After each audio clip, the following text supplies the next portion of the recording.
I enjoy doing science. I enjoy doing research. I will tell you, I sleep at night thinking about what I'll do for research the next day. So that is giving me a lot of meaning in life right now. And Mm. a lot of people do not really consider their job to be something that gives them meaning or something that gives them pleasure. And I think that is a very sad way to live your life. I feel that you should be doing what gives you enjoyment, what gives you pleasure, and what is also giving you meaning. So you are right in a sense that a poor person whose only concern is to win his bread cannot have the same opinions as me. But I Mhm. feel that if you are if you're in a position where you can choose your own life, then maybe you might consider existentialism as a good option. As Dr. Watson and you are the Sherlock Holmes, you use it Mm.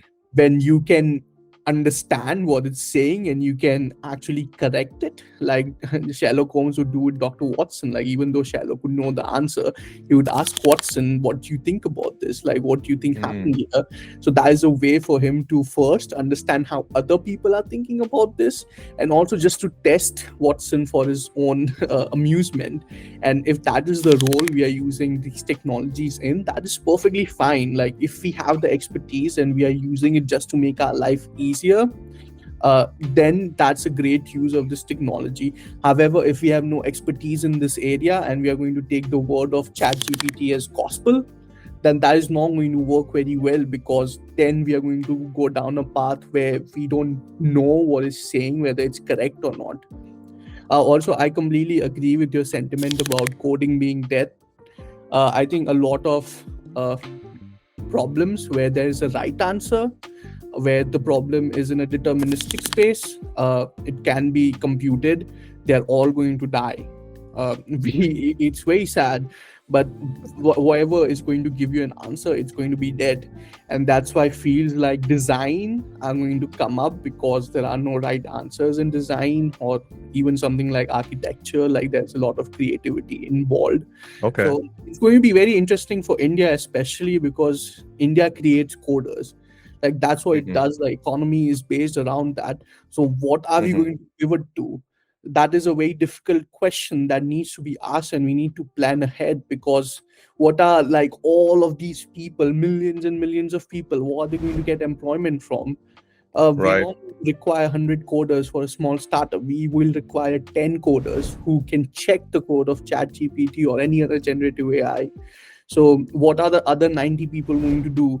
So those are very difficult questions that we need to think about very quickly, especially in India, because what the unemployment rate is going to just quadruple. Like, what's Spike. going to happen there? Yeah. Yeah. Welcome to the Idea Sandbox podcast. I'm your host, Rajiv. I am really excited to bring to you Smit Desai, who is a PhD candidate at the University of Illinois, specializing in human-computer interactions. Smit's work is primarily around voice user assistants, donning different personas while they're interacting with you. Things like, imagine an Alexa or a Google Assistant being a mentor or an exercise coach, or a storyteller and so on, instead of being these robotic voices.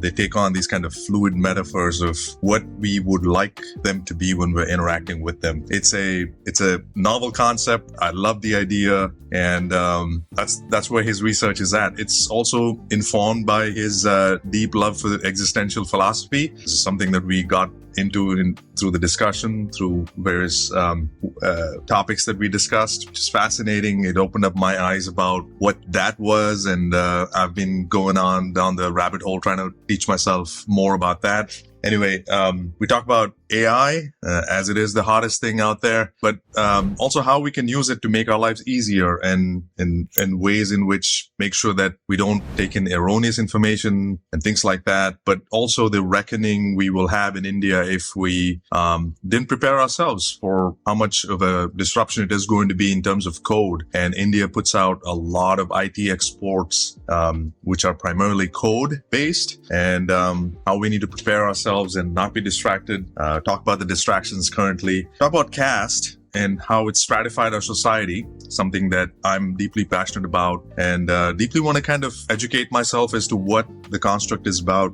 Anyway, we talk about that, and this is just a chock full of ideas. Things like accessibility first design, design thinking principles, and so on. I know these ideas have been around for a while, but just kind of bringing all these to bear in terms of research, in terms of how we design products, these kind of becoming the norm of how we can design products to be more of an empathetic design and so on. Fascinating concepts. I'm excited to bring it out to you. Please join the conversation. This is the Idea Sandbox. This is the point of the podcast.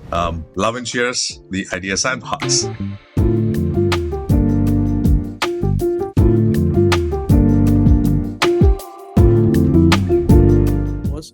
You're talking about the Naidu community a lot in that one, so I think that's a great hint for you.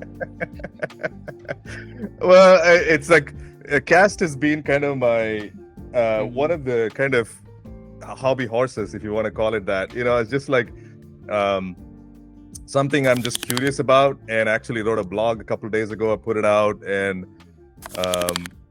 anyway, I'm trying to peel the layers back and see where the motivations are to still hold on to these constructs. It's like, are they really useful still? If we need to dismantle them, can we dismantle them? How are we going to dismantle them? Anyway, that's a whole different topic. You're so interested in that. Interested in what? Caste? In Caste? Mm-hmm. I think this whole like stratification of society we see in India, at least I see in my viewpoint, is one of the biggest root causes I see is the divisions that were caused by caste for over 3,000 years. It's not a new thing. It's not something that came about in the last few hundred years. It's 3 millennia. And I can only imagine, extrapolate backwards, or sort of, maybe look backwards and think how stratified society must have been. And then it's the first time in the 1940s we outlawed the construct. And so we said, okay, everything is over. Let's move on. There's nothing to see here. Casteism is, caste is not a real thing. And I think, like, when I interact with people, my Indian brethren and sisters, I still see the remnants of that. I still see some folks kind of look at the world through that lens, and I thought, okay, let me peel a layer back and look at it. And the other thing too is that I personally came to terms with this, right? Like I grew up in a privileged lower middle class household, and we had help in our house. We had maids, and the maids were there basically because they were, they could not earn a better living, and they belonged to the lower caste. It always correlated with that. And then when I peeled a layer back on that, you realize, oh, okay, so this sort of thing has perpetuated over centuries. It's not just a new thing. It's not like certain groups of people were just, subjugated to do this kind of work. This was the assigned work that they were supposed to do. And their communities rarely ascended the social hierarchy ladder. You talk about history, not in the last 50, 70 years. It's a different picture. So anyway, long answer to your short question. That's one of the reasons it's one of my hobby horses, and I guess not all of it. Right. And do you live in the US? Yes. I live actually very close to you, man. I'm 90 miles west of you or something. All right. Yeah. I'll tell you the place after I finish recording this. Or I'll beat it out. I live in a small town called, it's the town. Oh, I know. I've been there. Okay. Mm-hmm. Dude, I'm very envious of you guys in Urbana-Champaign, by the way. I love your freaking town. It's Really? I love it. I've been living here for 7 or 8 years now. Okay. Well, the reason why I say I love it, it's got a younger person vibe. Mm-hmm. And my town has much more of a kind of a senior crowd, predominantly. Right. We don't have that kind of young blood, and so it kind of shows in the kind of restaurants there are, the kind of things you can do. I mean, of course, you can go out and take a hike or something, or bike ride, which is great. They've got trails, but I think, like, from an entertainment standpoint or a cultural standpoint, you're going to see more things in Urbana-Champaign that's oriented towards younger people. Yeah, I think I used to really like it till COVID, and then during COVID, everything was closed, and I realized that there was not much to do in terms of outdoor activities. There are no big parks or anything, and I think that is when I took a step back and realized that, like maybe it's time to get out of here. Like the restaurants are not going to, uh, you know, be entertaining me for a long time, and I need to find Right. something else. Yeah, yeah. I'm with you, man. Yeah. Anyway, Yeah, go ahead. yeah. You had something for me? Yeah, I think it was really interesting what you're saying about caste, because I think I never thought about caste till I was in undergrad. Like in school, everyone was from the same caste, and I did not even realize it. And I think growing up as well, we never had discussions about caste in our family. And I think that is the ultimate sign of privilege, right? Like you're so oblivious to everything that you don't even Tell me realize about you it. have that privilege. And then you go to undergrad, and then you start interacting with people, and they tell you about the problems that they face, and you just cannot relate with them. And then you eventually realize that, oh, like I have had a lot of privilege in life. And then you come to the US where you are a person of color. And it's even weird to think of yourself as a person of color because you're just yourself, right? Like you never thought of yourself as having a color, but now you exist in this society where you're called a person of color, where other people who look like you are fighting for their rights. And you never had to think about all of those things. So just going from, like having that privilege to other people telling you that you have no privilege is very interesting experience, and it makes you look at the world in a very interesting way. Yeah, I agree with you. Like, ha, did you sort of come to terms with some things that have happened back home when you were growing up in India as a result of that sort of realization? No, I think just conversations with friends, right? Like when they're telling you their life story and where they come from and how they have been treated by other people, you start realizing that you never had those experiences. Like if you apply for a job, like if someone asks you their caste, which I never thought about, the conversation just moves on. Whereas for some other people, like the conversation stops there. For me, it never happened. So I think that is when you start thinking about the opportunities that you had and the people, or like my parents are professors. So I was always exposed to people in that field. And Hmm. nothing ever stopped me from progressing. However, for a lot of people, that is not their reality. Like, as you Right. said, like they don't have people that they can look up to. So that is not something in their aspirations. Like even in their wildest dreams, they cannot think about the kind of privileges that I have been exposed to. So it makes you feel guilty at some point. And I think especially after you come to the US and you start realizing that, uh, like if it's a race, then you're not running 100 meters, you're running 200 meters, and you just have to be so much better than everyone else that those things don't even matter. So it's a long journey, and it can feel longer because you don't have privilege. And it just makes you think that you have to, you know, acknowledge your housemate and understand the struggle that she has seen in her life as well. Right. Right. I 100%, man. Better you than me, Smith, saying this, because I feel like at some point, I feel like, am I like I follow guys like Vimo. I don't know if you ever heard of Vimo Live, Vijendra Mohanty. He speaks openly about caste and things like that. He's got a YouTube channel. He does pretty well for himself. Or Megnard. I don't know if you've heard of him. He calls himself Megnard. All of Mhm. these guys talk about caste in sort of an open way, but most YouTubers, for example, or social commentators avoid this topic because it's so fraught. There's such a polarizing topic. Some people strongly believe, they have convictions that this is all over, and why are we dwelling on this? And the reservations are fixed it, right? Like we fixed it. And then you look at the reservation picture, it's about 65. I did a full 3-hour podcast with this guy, buddy of mine. We called it, bros riffing, because we're just bros riffing about some factual data. And in that, Right. I found in the research, 65% of government, universities, PS, public sector undertakings, and so on, are all reserved for the scheduled caste and scheduled tribes and other backward castes and so on.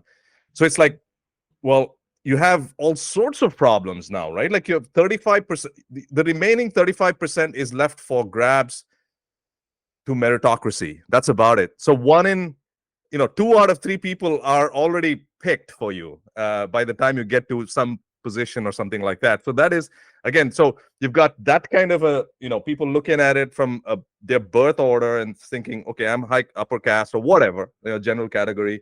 But then now I have to compete so much, in order to overcome this kind of a hurdle. Like 1 in 3 is the only one I can compete for. And then on the other hand, you have all these historical injustices, and then they have led to this kind of distillation of groups of people that are, marginalized for centuries, literally millennia, or have been marginalized. And when I bring these topics up, it's hard to have a nuanced conversation with somebody who, I don't know, who has strong feelings. And I've tried to have this conversation. I mean, with my own mom, I've tried this, Smith, and it just didn't go well at all. So I think, but my strong conviction or my intuition is that the more we talk about it like this, you and me talk about this in plain terms without being too academic about it, and just kind of acknowledging what has happened. And the privilege is another word, like you and me used it like what 10 times already probably. It's not a word in circulation in India, if you think about it, right? Like we don't think of privilege as privilege. Like, what do you mean privilege? It's I've earned it. I've earned this, admission into this college. I've earned this job. Like, what do you mean by privilege? And it's like, no, you're not understanding the fundamental principle of privilege, which means that you're, by the fact that you grew up, you were born into this household, you were granted certain things right off the bat. I mean, that's what privilege is. Yeah, exactly. And I think, as I said before, that is exactly what I was realizing when I came to the US as well. That when you're in a classroom, or let's talk about research, like when I go to a conference, you don't really see any other Indians around in the conference. And it was not something that I ever thought about. Like I never went to a conference thinking that I will meet other Indians. But when you go there and you see that there are only white people around, and white people from really elite universities as well, there comes a time when you just look around and you start to realize that, oh, there are not many people who look like me, and I wonder why that is the case.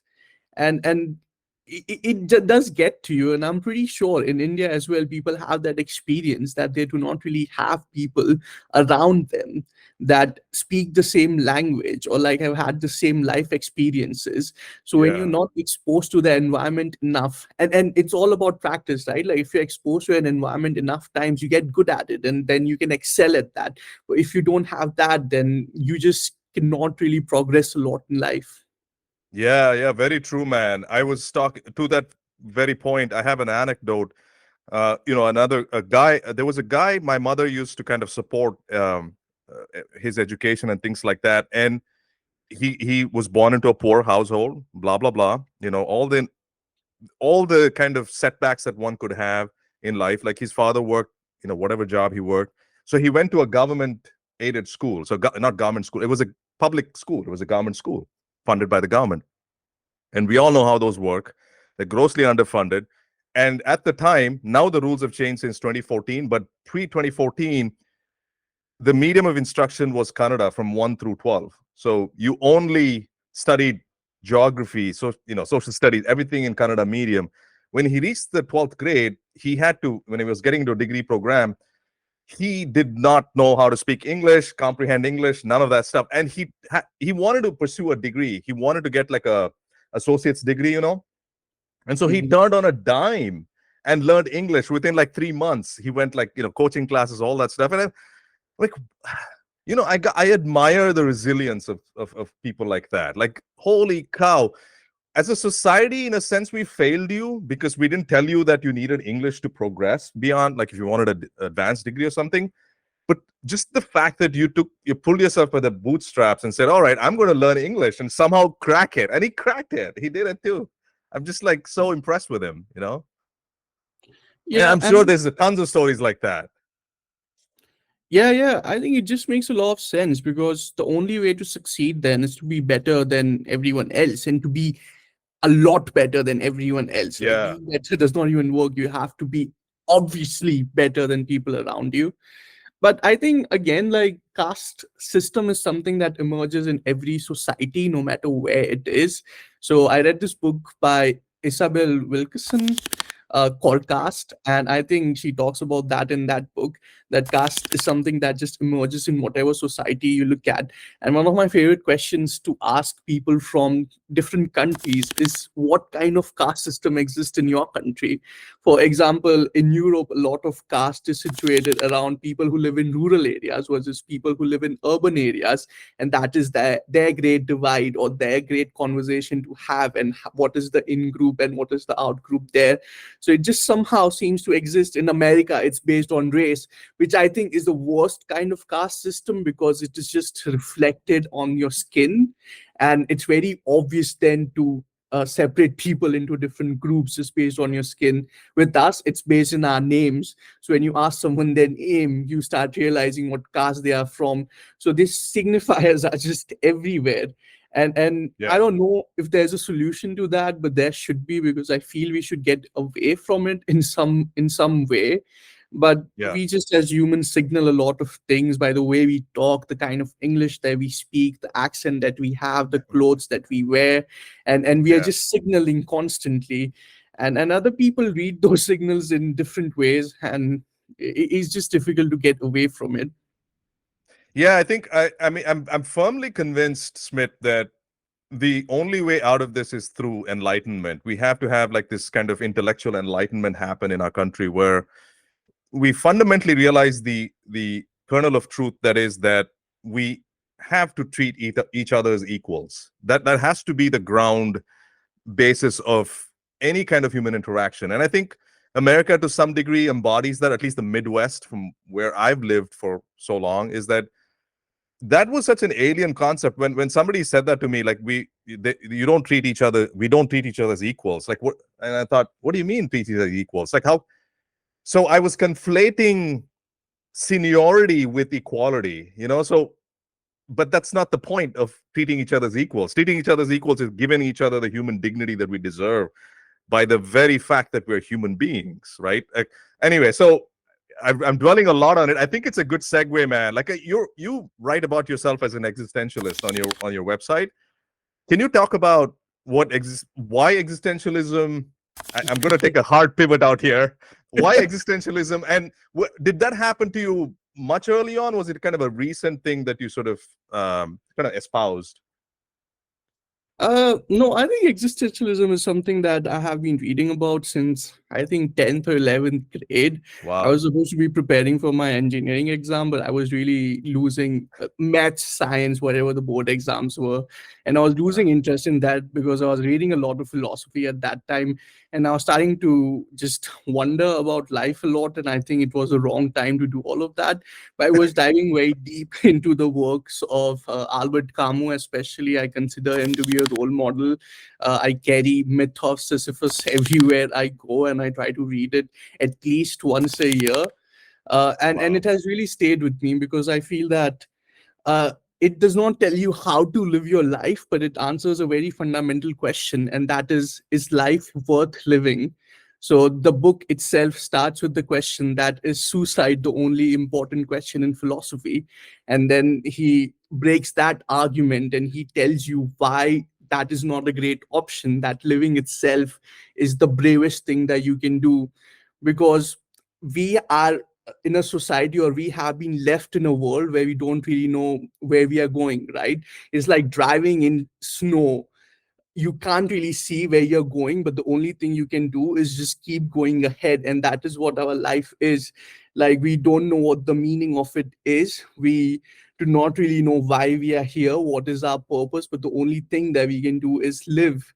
And that is the purpose of existentialism as well, I think. It is just, finding your own meaning, like believing in the process of life and not the consequences as much, and finding value or meaning in that. I like to think that I'm an existentialist because I try to reinvent myself as much as I can. And I have reinvented myself several times in my life. I think, as I told you, that when I was very young, I was convinced that I was going to play sports for a living. And then that did not work out. And I thought, all right, what's next? And then I wanted to be a politician. And then even that did not work out very well. Then I decided, all right, I'll go to the US, I'll make money, and I'll find meaning in that. And then that did not really seem appealing as well. And then science is where I found meaning, and science is where I thought I was naturally good at. And then that is the path I'm on right now. And I'm sure after some years, I will find another path for myself. Hmm. Well, that's very interesting. But would you say that people who, for example, I don't want to generalize, but people who have other answers, like, what is the meaning of life? So a lot of people we know, and let me just narrow down, like my fellow Indian brothers and sisters, there's a purpose of life. There's God, for example, right? Like there's that punchline. But then what you're saying is that when you have to sort of not believe in those kind of myths. Is that true? Like you're basically thinking for yourself. Anyway, I kind of read up and said, okay, what is existentialism? So the essence of it seemed like to me that it said thinking about your life from a very kind of your first person viewpoint. And I mean, I completely resonate with that, more so now since the last 2 years, since I kind of was exposed to this philosophy and all that stuff. But it's kind of radical if you think about it, because you're just kind of like all the responsibility is on you right now to kind of define your destiny, how you want to go about things and things like that. But it also requires a lot of like courage and, I don't know, humility to kind of espouse that belief system, right? Hmm. Yeah, I think to answer the first question, yes, you can live your life in any way you want. I think with existentialism, the whole idea is to not to impose your view on other people. So if they Okay. believe in God and if they find meaning in God, so be it. Like we are no one to tell them that this is wrong. Sure. And another thing is that, yeah, I completely agree with you. I think it's extremely brave to live your life in such a way that there is no God. But then the core idea, and that is something that if you want to learn about existentialism, you can summarize it in one sentence, and that is existence precedes meaning. So there is no one purpose that you have in life. Your existence came first, and meaning comes second. And who gives Okay. you meaning? And the only person who can give you meaning is yourself. So you, whatever you find your meaning in, you do those activities. So if you enjoy playing sports, play sports. If you enjoy believing in God, if that gives you meaning, then do that. Whatever is giving you meaning is your purpose in life, and that purpose can keep on changing. If you're getting meaning from a romantic relationship, then that is your meaning in life, because we are just making up rules as we go along. We don't Hmm. really have any purpose, so that gives you a lot of freedom, right? Existentialism gives you freedom, because if you have no purpose, then you can make anything your purpose. If your life has no meaning, then you can find meaning in anything. Like, for example, with religion, like you have very set rules and you have to live your life in those rules, whereas with existentialism, there are no rules. You can do whatever you want as long as you don't harm other people, because then there is the idea of existentialism needs to be rooted in humanism as well. So the question that you ask yourself is, does this harm someone else? Is this activity I'm doing harm someone else? And if the answer is no, go do it. Like, that is the whole purpose, that you have to explore and you have to live your life in such a way that you enjoy it and it's not harming anyone else. Okay. Then how do you like if somebody strawmans your argument and says, like, the reason why we have this cushy, comfy lives, like let's say in the Midwest, we're not freezing to death in this cold, is because we had organizations of people, we had science, we had all of these disciplines that b- b- you know bear fruit for us. And there were people who were janitors and electricians, who were all of these people who picked up these professions such that we could enjoy these kind of comforts in our lives. So if I said I could do whatever I want, then how are we going to get heated nice heated rooms? How are we going to get the internet? How are we going to get all of these things that we enjoy today? I think you're assuming over here that a janitor does Okay. not really find meaning in his work. No, no, no, no. Let me, okay. No, no, no. Let me clarify what I said. I'm not suggesting that the janitor didn't find meaning in what he did, but there are a lot of people who are pushed into the circumstances they are, right? Like, if I was born, I thought, look, I want to do X, but I really can't do X. So I have to take something, I have to take something Y or something like that. I have to take another path. Now, you're kind of forced by you, like, okay, let me try to formulate my question properly so that I don't get misunderstood. I didn't imply that at all, Smith. This is a good No, question, man. no. This is making me think. Just give me a second. So that presupposes the idea that the people who wanted to be janitors intended to be janitors.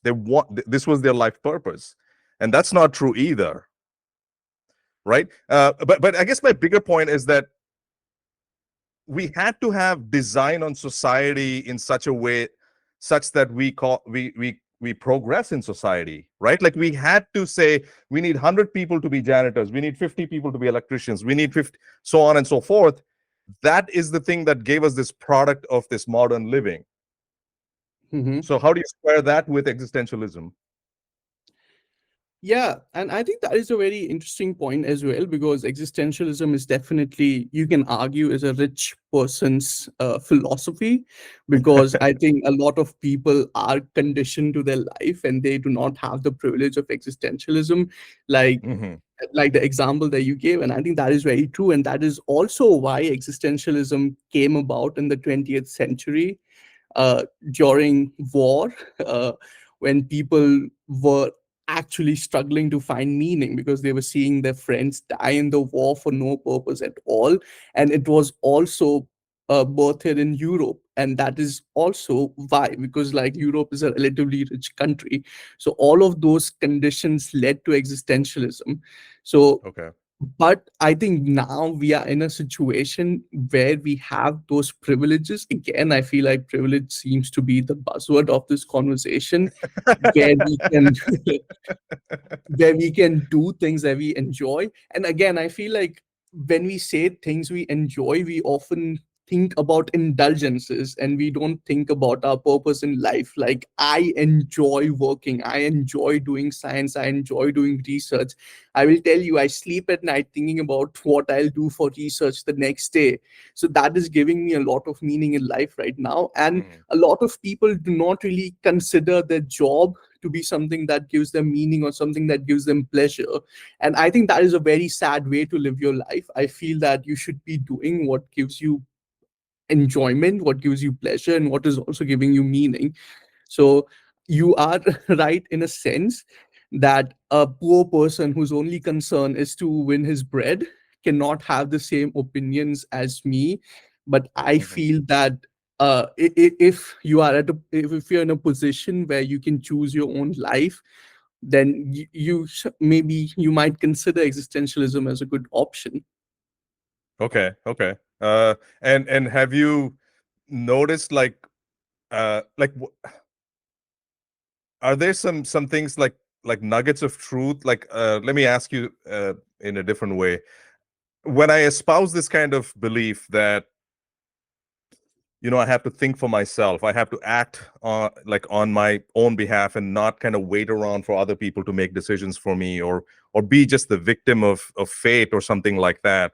Um, it also requires a little bit of, I don't know, intellectual muscle, so to speak. Like, you have to sort of put in some time to think about, hey, I'm going to do this thing and it might fail. I might get shamed. I might experience shame. Um, I might fail miserably with this. I might lose a lot of things. I might lose money, relationships, and things like that. So there's all of these liabilities you're opening up yourself to, versus, like, let's say I'm going to accept drudgery of a corporate gig. Let's say 9 to 5, I'm just going to grind it out. Doesn't matter. But at least it gives me that sort of like cocoon of, whatever the semblance of respect or in society, and kind of a a cushion of a paycheck and blah blah blah. I guess the kernel of my question is that it takes real introspection and sort of deep sort of discourse with yourself to kind of arrive at this place, right? Yeah, I think you need to be very comfortable with not being liked. That is the core truth of living your life in this way. Okay. You have to get away from log kya kahenge. I feel like that is the biggest Okay. enemy to progress, at least for me. And I think I had experience very early on. So in my 12th grade, I was supposed to do extremely well in my competitive exams. I was supposed to do very well in JEE, AIEEE, and I was Hmm. supposed to go to the best universities. And that did not happen. And everyone thought that that was going to happen for me. Everyone took it for granted and they thought that, oh, Smith is extremely smart. He's going to end up at the best IIT, or like at least he's going to be in an NIT. And none of those things happened. So they started questioning me a lot. And the same people who used to, say very nice things about me and use me as a role model for their own children, they started, making up stories about me. Like my own friends and relatives, they used to talk to me like I had cancer and I just had 3 or 4 months to live. Like relatives used to come to my home, and when I would leave the room, they would ask my parents, "Oh, what really happened? Why did this happen?" Like it was a big issue for everyone else. And I started realizing that people were enjoying this. People were enjoying the fall. Like they thought that, oh, Smith was flying very high. He was going to do very well in life. And we used to talk about him so highly. But look what happened. Like he's just, ordinary. It's So average. Yeah. yeah, he's average. Exactly. That's the biggest sin you can commit in India. The biggest Yeah. sin in India is to be average. And people found out that I was average. And they Average, just academically in a narrow kind of academic system, you know. yeah, yeah, I'll exactly. yeah. Yeah, so that is when I realized that these people who used to talk so nicely to me, all of my friends who used to treat me so well, after this one thing, which has no relation to my relationship with them, are saying things about me, or like don't want to talk to me. So it doesn't really matter what the opinion of me is. I'm just going to do myself. I'm going to do things that are appealing to me. And after that, I think I only started doing things that I enjoyed and started living more on my terms. And that is when I started getting more convinced of existentialism as a philosophy as well, because that was the only thing that was making me progress at that point.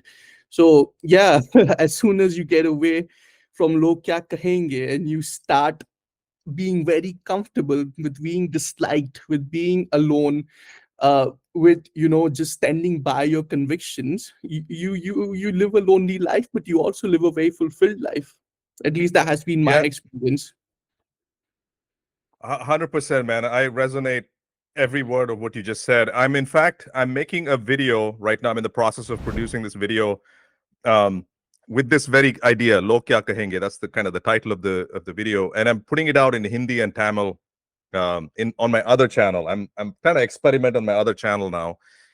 And so I'm deeply kind of, you mentioned Albert Camus. I'm deeply kind of like moved by the whole Enlightenment movement of the 17th and 18th century of Europe and Hmm. America. And all these Enlightenment thinkers, they had so much to say about, how you conduct yourself in society, what it means to, pursue your own happiness and blah blah blah. And they actually address that log kya kahenge concept, like think for yourself and don't worry about societal shame and ostracization and all of these things. So that is like I think I'm going to take a clip of what you just said and splice it in, if you don't mind, into that Yes, sir. video. That's such a Yeah. profound thing you said, man. It's so profound, like, but it also like you were also kind of like in this valley of like darkness in a sense, right? Like you were walking on your own. You realized the people that you thought were cheerleading for you are not the people who are cheerleading for you, They were and then now you enjoying have the to fall. Like not only they enjoying were the not fall. cheerleading. Yeah. Perverse. Yeah. Oh Yeah, gosh. I think that's what happens as well. Like as soon as Virat Kohli does not score runs, people like to talk about it. Good point. When he's scoring runs, everyone is happy. Where as soon as he does not score, people enjoy that as well, because the fall is often more entertaining than the rise. Yeah, I know. The same thing plays out in Formula One. I was in Austin, 2018, watching the Formula One race, and people would talk amongst themselves like, "Oh, did he crash? Did he crash?" And then they would run towards this car. I'm like, "Are you kidding? You're hoping for a Formula One driver to crash so you could see the spectacle of the crash? Like, are you fucking out of your mind? You know? How Oh, can we sadistic curse of on the you!" podcast? Oh, of course, man. Have at it. Have at it. Drop the F bomb, whatever you want to drop. All right, good to know that. I mean, yeah, I don't try to police whatever people say. I don't beep it out. I curse every now and then, but I try, if I'm talking to somebody who I know they won't be comfortable with cussing, I probably will not do it. But sometimes it comes out, yeah, and have at it. Yeah, Um, yeah. I think cursing is very powerful. Everyone should curse in their life as yes, much as they yes, can. amen, amen, Yeah, fuck yeah. hallelujah. I think it's such a release, right? Like an emotional release to do that. It's sort of like it kind of embellishes your speech in a sense that you're actually, there are certain words you can't really, certain feelings you can't really express, so it has to come out in a curse. Oh, it felt good saying that. Fuck this guy. Something Yeah, like that. I don't say that. I don't say that, by the way. Please don't think I say that. I don't have any hate towards anybody. I love everybody. yeah, I'm sure. Come on. That was not sarcastic, was it? Um, No, dude. not all. Okay. All right. Well, I wanted to kind of understand. Well, your work. I mean, so you were talking about like, can you talk to me about what happened? Like you were describing to me on the phone when we were talking. Like you had kind of an atypical path towards where you're at toward now. Um, like you're supposed to be in sports, and that's what you were hoping to be in. And then how did that lead you here? And then I mentioned too, you went to tier 3 schools and things like that, which I can very much relate. But I want to hear your story about that.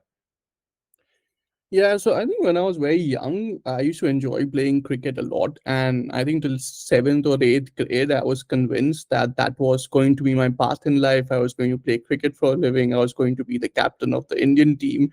And that was all in my destiny.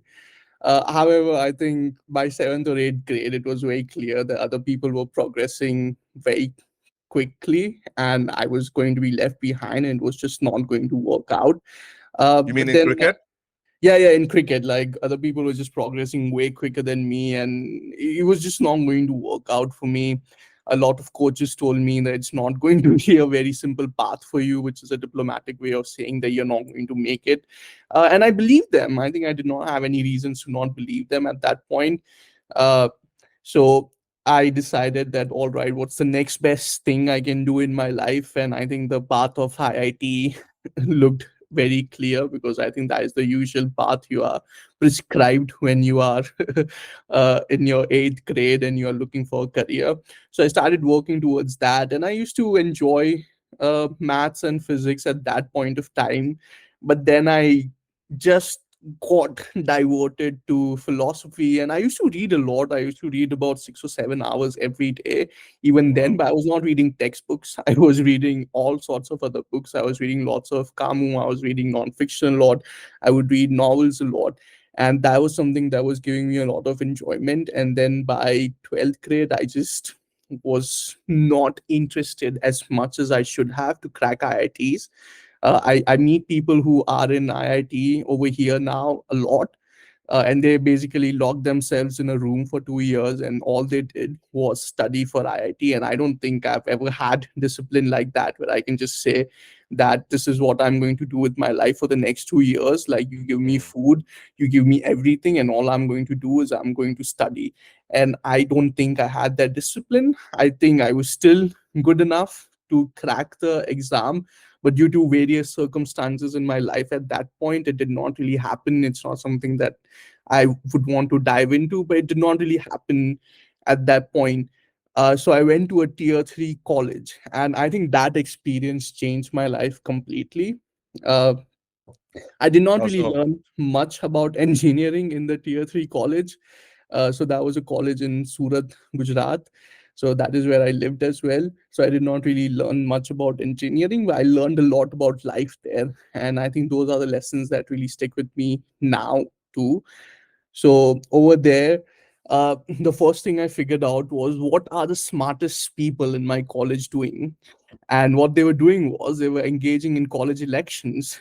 And because of Anurag Kashyap's movies like Gulal, you might have a very bad impressions of elections, and you would think that people who do that are not very good people. And to some extent, maybe they're not the most, how do you say it in a diplomatic way? They're not God's people. Hmm. They're not the most moral people out there, but they're extremely street smart. And that is a level of street smartness I thought could be very valuable. And also, I was not the most social kid. I did not really have a lot of friends. And I wanted to challenge myself. I wanted to be in that world of elections. I wanted to, influence people and just know what it was like to do that. And also, I like to compete a lot. And as I said, I always like to do what the smartest people around me are doing and then challenge them at that. So that was my motivating factor at that point. And over there, because I was interested in elections, I was talking to lots of people, learning their life story. That is also when I was exposed to, what the scheduled caste or people who come from reservations were going through, and those conversations really help me form my viewpoint. And participating in that was very, very enjoyable for me. I love talking to people, relating to them, and understanding what drives them, and also understanding how I can use that drive to my advantage because I wanted their vote for elections. So Mm. just that combination of those things was just fun. Like it was giving me lots of pleasure at that point to, I would not say manipulate people, but just finding common ground with people and then using that to my advantage, and networking a lot. So I was convinced that I was going to be a politician at that point and I could do it Mm. forever. And then I started discovering that the good guys, or the good guys I thought at that point, the political parties in the city or the state, are as bad as the bad guys. And it was reaching a point where I just started feeling that I was losing my moral center. So I thought that this was not going to work for me. So then I decided that what other thing can I do? And then everyone around me started preparing for going to the US. So I thought that is something that I could try as well. So I started preparing and I did extremely well in my GRE exam. I've always been naturally good at taking exams. I think I've always had that intelligence. It's a very different kind of intelligence, but I've always had Mm. that. So it was not very difficult for me to get good scores. Uh, and my idea was that if I was going to be in the US, I was going to be in a top 20 institution. Otherwise, I was not going to go because I had a good life in India. Mm. It was never that I felt that I needed to go to the US because I wanted to escape India. It was always that if it's something that is going to elevate my life or take me to another level, then I will go. Otherwise, I don't see the point. So I only applied to 20 universities in the US, and all of them were top 20. And I was rejected by 18 of them, and I only Wow. got into two. And even the one that I got into, which was University of Illinois Urbana-Champaign, so they were starting a new course called Master of Science in Information Management, and it was their first ever batch. And because it was Okay. their first ever batch, they were taking people who applied to computer science. Uh, and those who were rejected from computer science were contacted by information management and asked, we are sorry that you could not get into computer science, but would you like to try out this course? We think you would be good for that. And I just wanted to be in a top 20 institution. So I said, all right, Yeah. like I will give it a shot. So I came to University of Illinois, and I met my advisor, and we had great conversations. I think he really shaped my life, and he Mm. noticed that I had this curiosity about learning about people, and I was always interested in technology. And he said that, all right, like why don't you do HCI research?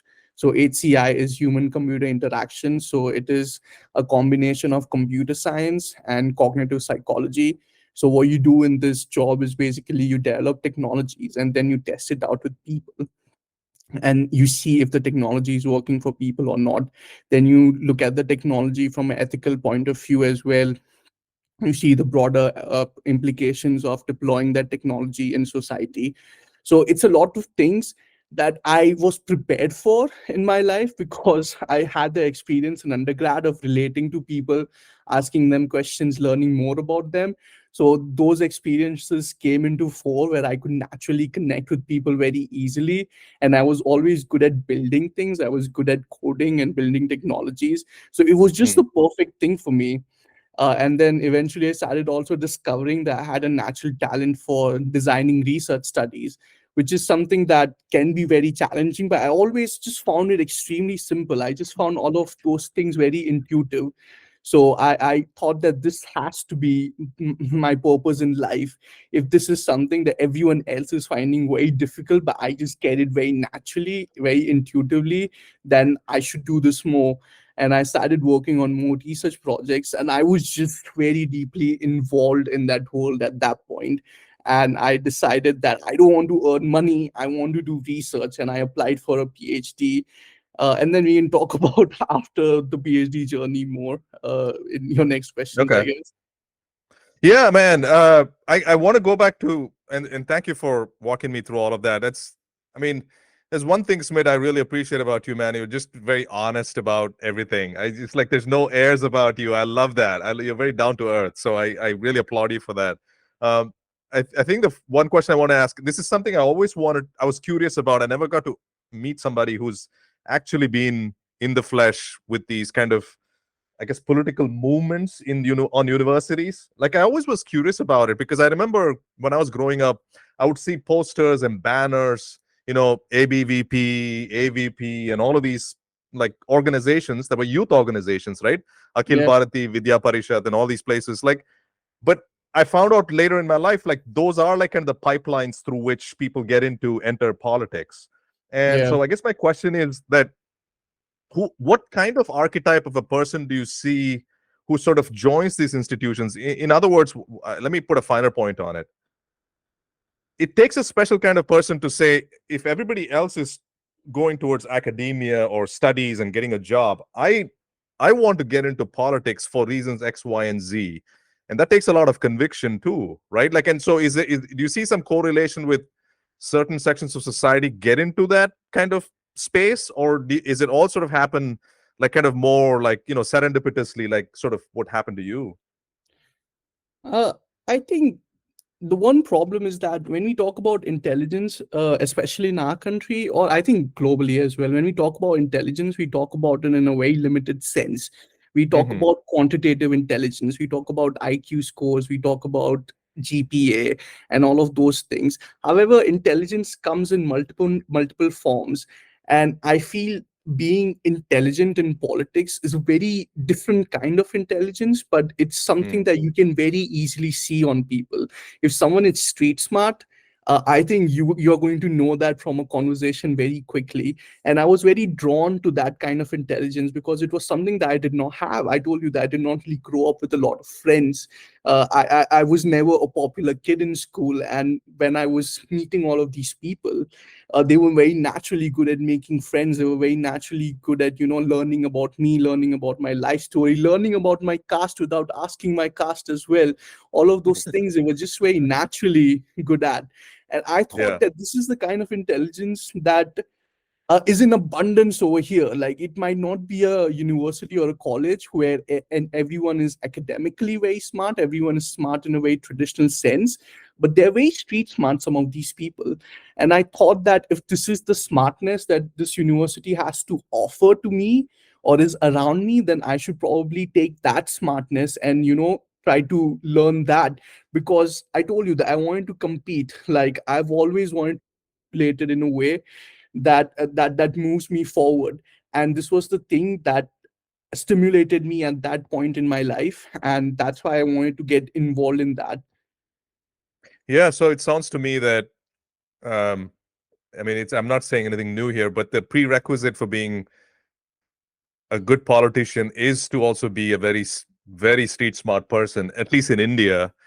You don't have to be, like you said, in the narrow intelligence sense, that you have to have a GPA or IQ or whatever. It's also like kind of understanding your intuitions are really good about certain people, and you kind of like know how to talk to people or form bonds or ask questions or appeal to their senses and things like that. All, I mean, and those are like very underappreciated in Indian society, right? Yeah, yeah. I think even when we talk about research, I think a lot of people think that people who do quantitative research are smarter than people who do qualitative research. But have you met Mm, people in real life? Like, people are so complicated. When you are designing for people, like I design for people, like people say really weird things. Like, people are very different. And when you're designing for a large group of complicated people, like that requires a lot of intelligence. And I feel that is the kind of intelligence that we don't really appreciate or value in society. And that is something that I feel very strongly against, because I come from a quantitative background. I come from computer engineering.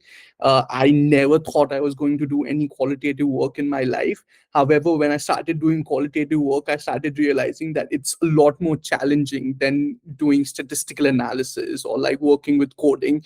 And that is the real challenge of, relating with people.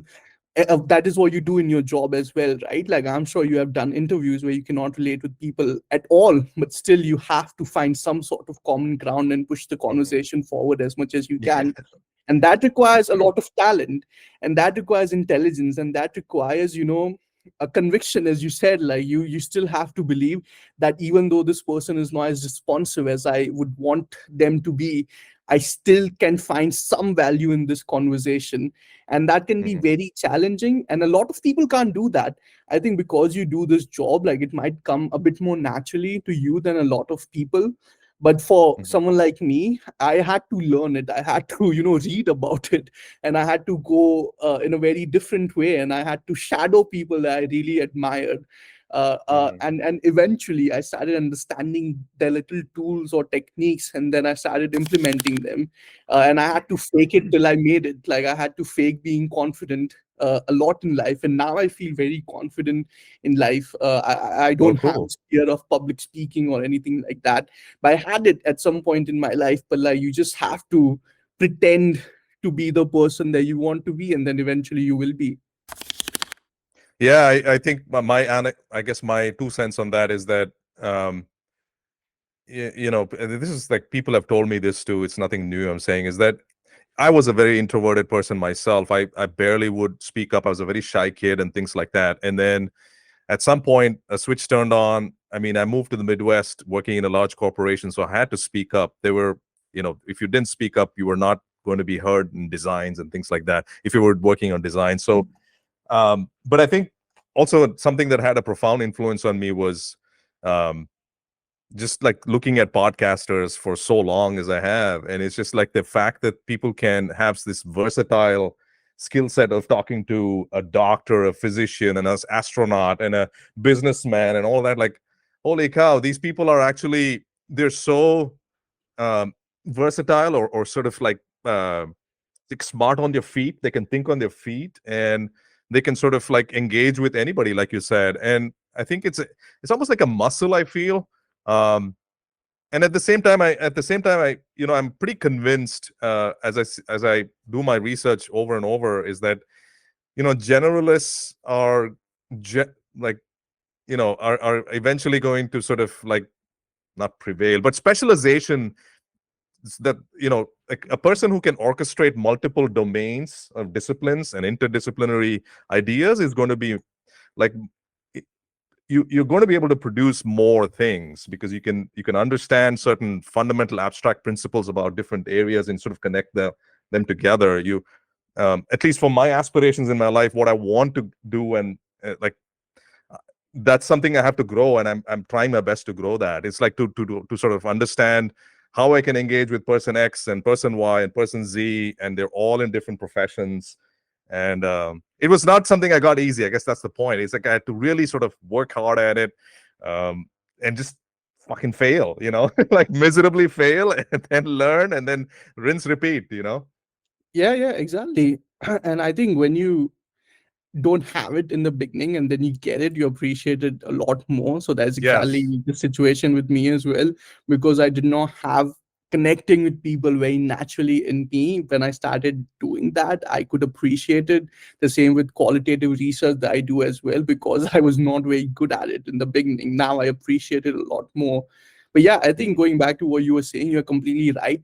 When people talk about someone like Joe Rogan, let's not get into the politics of it, but when Mhm. people talk about Joe Rogan, they think, oh, he's a dumbass, he's a comedian, like what is he good at? But like when Mhm. he talks to people, he starts from a place of not knowing anything, and a lot of times he's just pretending to not know anything.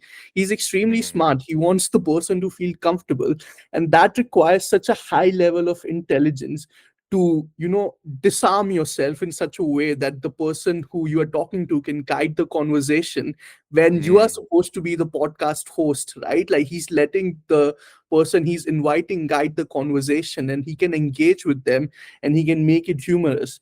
I feel that requires so much intelligence, and someone like Lex Friedman, he's not very good at it. Like he's not a very good podcast host because he's a bit more stiff, and I don't think he can guide the conversation as well as Joe Rogan does. Like that feels more natural, and it's a very difficult thing that he does, and a lot of people try and fail, and he doesn't. So that just shows his resilience. Yeah, yeah. I agree with you. I'm on your side completely. I love Joe. I love Lex. They bring different things to the table, and it's so underappreciated, that sort of versatility when you're trying to engage with people from different professions. It's like you have to try to find that kind of common ground between you and the other person. It takes a little bit of effort mentally. But I want to ask you, like, what is the difference between qualitative and quantitative research? It's a basic question. Yeah, so I think the basic answer is that qualitative research answers the question why, and quantitative research answers the question what. So let's just talk about why do people anthropomorphize voice technologies like Alexa or Siri? For that, you have to conduct interviews, and you have to ask people those kinds of questions in a very subversive way so that you learn what their mental models are. Mental models are inner representations of how you're thinking about the world. And for that, you can only uncover the mental models by interviewing, asking the questions why. Whereas if you want to know what kind of ways in which they are anthropomorphizing technologies, whether they are using metaphors or they are, uh, directly thinking about these technologies in a very humanistic way, then you use quantitative technologies. So the research methods that we use in quantitative technologies or quantitative research is surveys, or you use questionnaires. So they're very different, and they answer different kinds of question. Ideally, you want to answer both questions with your research. You want to know what as well as why, but you cannot really talk deeply about why until you know what. And when you know what, you want to learn about the why as well. What can you give me an example of just purely doing something for quantitative in a quantitative research sense, just figuring out the what? Like, can you give me an example of that? Yeah. So let's say Facebook has a new idea for their homepage, and they want to know, and they have two options. Either they want to go with the, this is a very basic example, either they want to go with Mhm. the website on the homepage which has the color blue, or they have another option which has the color pink. So what they're going to do is that they're going to show the blue homepage to half of the people that visit their website for that day, and to the other half they're going to show the pink homepage. Then they're going to measure the engagements. They're going to see things like how much time did this person spend on the web page, whether they were able to figure out where the different components on the web page were. And they're going to do that for both kinds of blue and pink interfaces, and then they're going to determine what gave them the most engagement. So those are the kinds of research that you do with quantitative. So this is called A/B testing, because there is Mhm. a A and a B. There is a blue interface and a B interface, and then they are just checking the engagement. So the quantitative aspect of it is like how many people are doing X and how many people are doing Y, and, Yeah, and yeah, then exactly, and then and then from if it was qualitative instead, you would try to figure out why people are picking red. And exactly. okay, I Yeah, see, I why are they see. preferring Are, pink over blue? Yeah. okay, and in your like experience at U of I, like how much of like research or in general, how much of PhD research is kind of split between these two? So I am an information science researcher. So information science is a very interdisciplinary field. And I think Mm, that is something that has really helped me as well, because in information science, so I attended lots of job talks and I attend lots of talks in my university, and it's a very weird field because one day you'd be listening about the newest kind of VR technology, and the next day you'll be listening about the different kinds of bugs in Alaska. So all kinds of researchers come and present their research at U of I. So you start getting invested in the different kinds of methods that they're using to solve their problems. So at U mm. of I got exposure to a wide breadth of research and methods, Wow. and I try to implement that in my work. For example, one of the research methods that I'm really interested in right now is this idea of participatory design. One of the approaches of this is co-design. So in Hmm. co-design, what you do is that you involve, let's say I'm designing for older people, so I will recruit some older people. And traditionally what happened in research was that you interview older people and you said that I have designed this technology and please tell me what you think about this technology. Whereas with co-design, what you say is that we are going to design a technology together. So you sit with them, you conduct co-design sessions, and then the idea is not for them to design the technology with you, but the idea is to learn how they are thinking about the technology, what is important for them, what are the design priorities. So it's very interesting in that sense. Qualitative work can be very interesting when you involve people that you are designing for. And that makes sense, right? Like if you're designing for a very targeted demographic like older people, you want them to be involved in the design process. You want their input directly, and you don't want to ask them whether what you have designed is good for them or not. You want them to design the product with you. And it also goes to evaluation. When you do compile a list of things that they want, you ask them that I have compiled this. Is this right or not? Is this accurately reflecting what you were thinking? And in Mm, some cases, people also involve them in the process of writing the paper as well. So they tend to be mm. co-authors on this kind of research, which I think is very fair and should be Yeah, yeah. yeah, propagated as a technique as much as possible. Yeah, man. I'm so in favor of that co-design, methodology of designing products. I love that. It's music to my ears. In fact, I put it down in my sheet of paper to ask you about that very topic. Um, and I think it makes a lot of sense.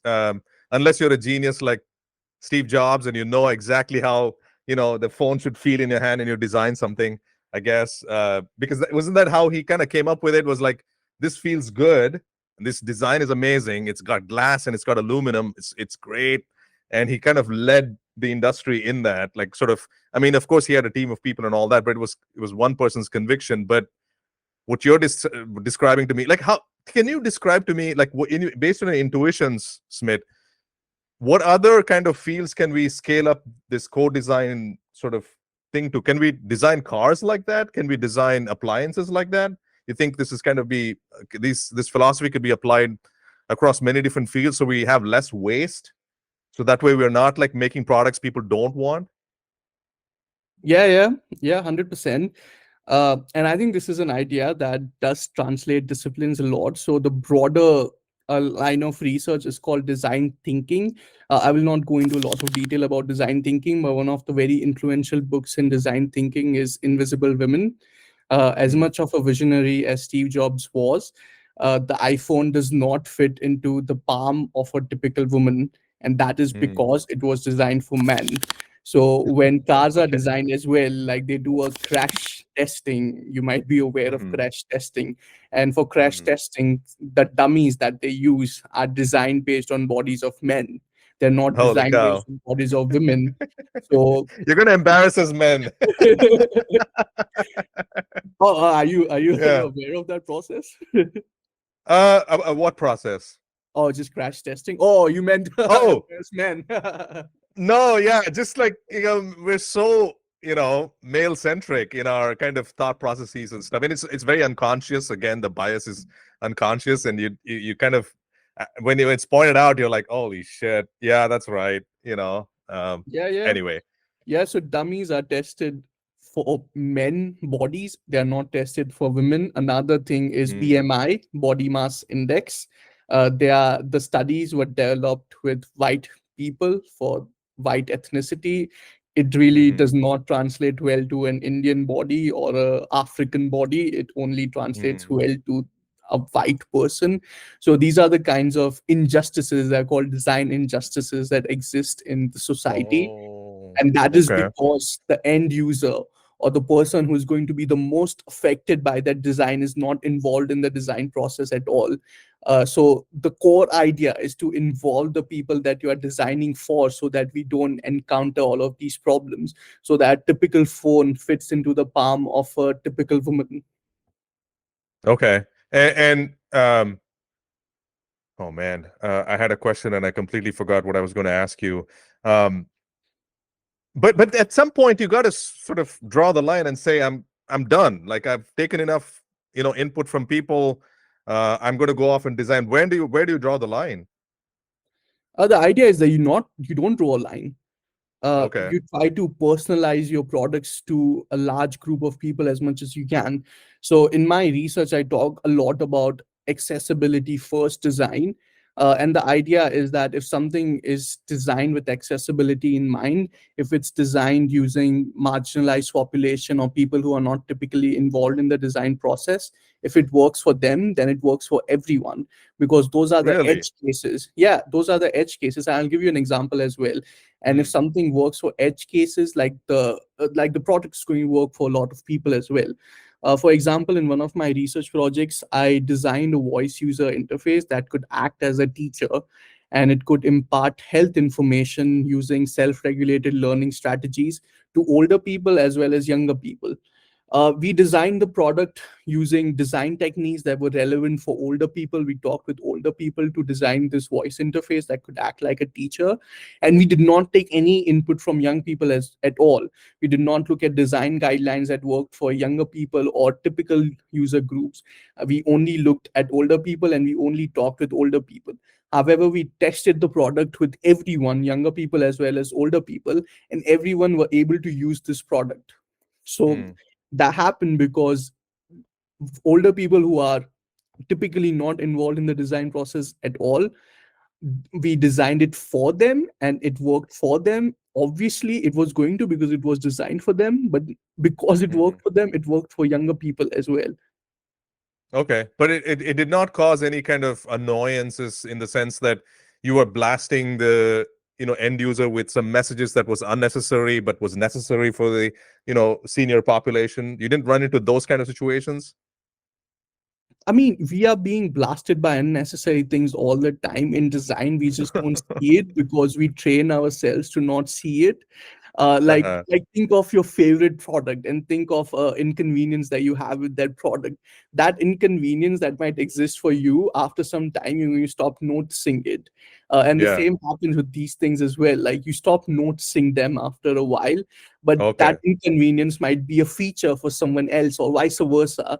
So we have Okay. to create less inconveniences for people who typically face a lot of inconvenience when they're using technologies.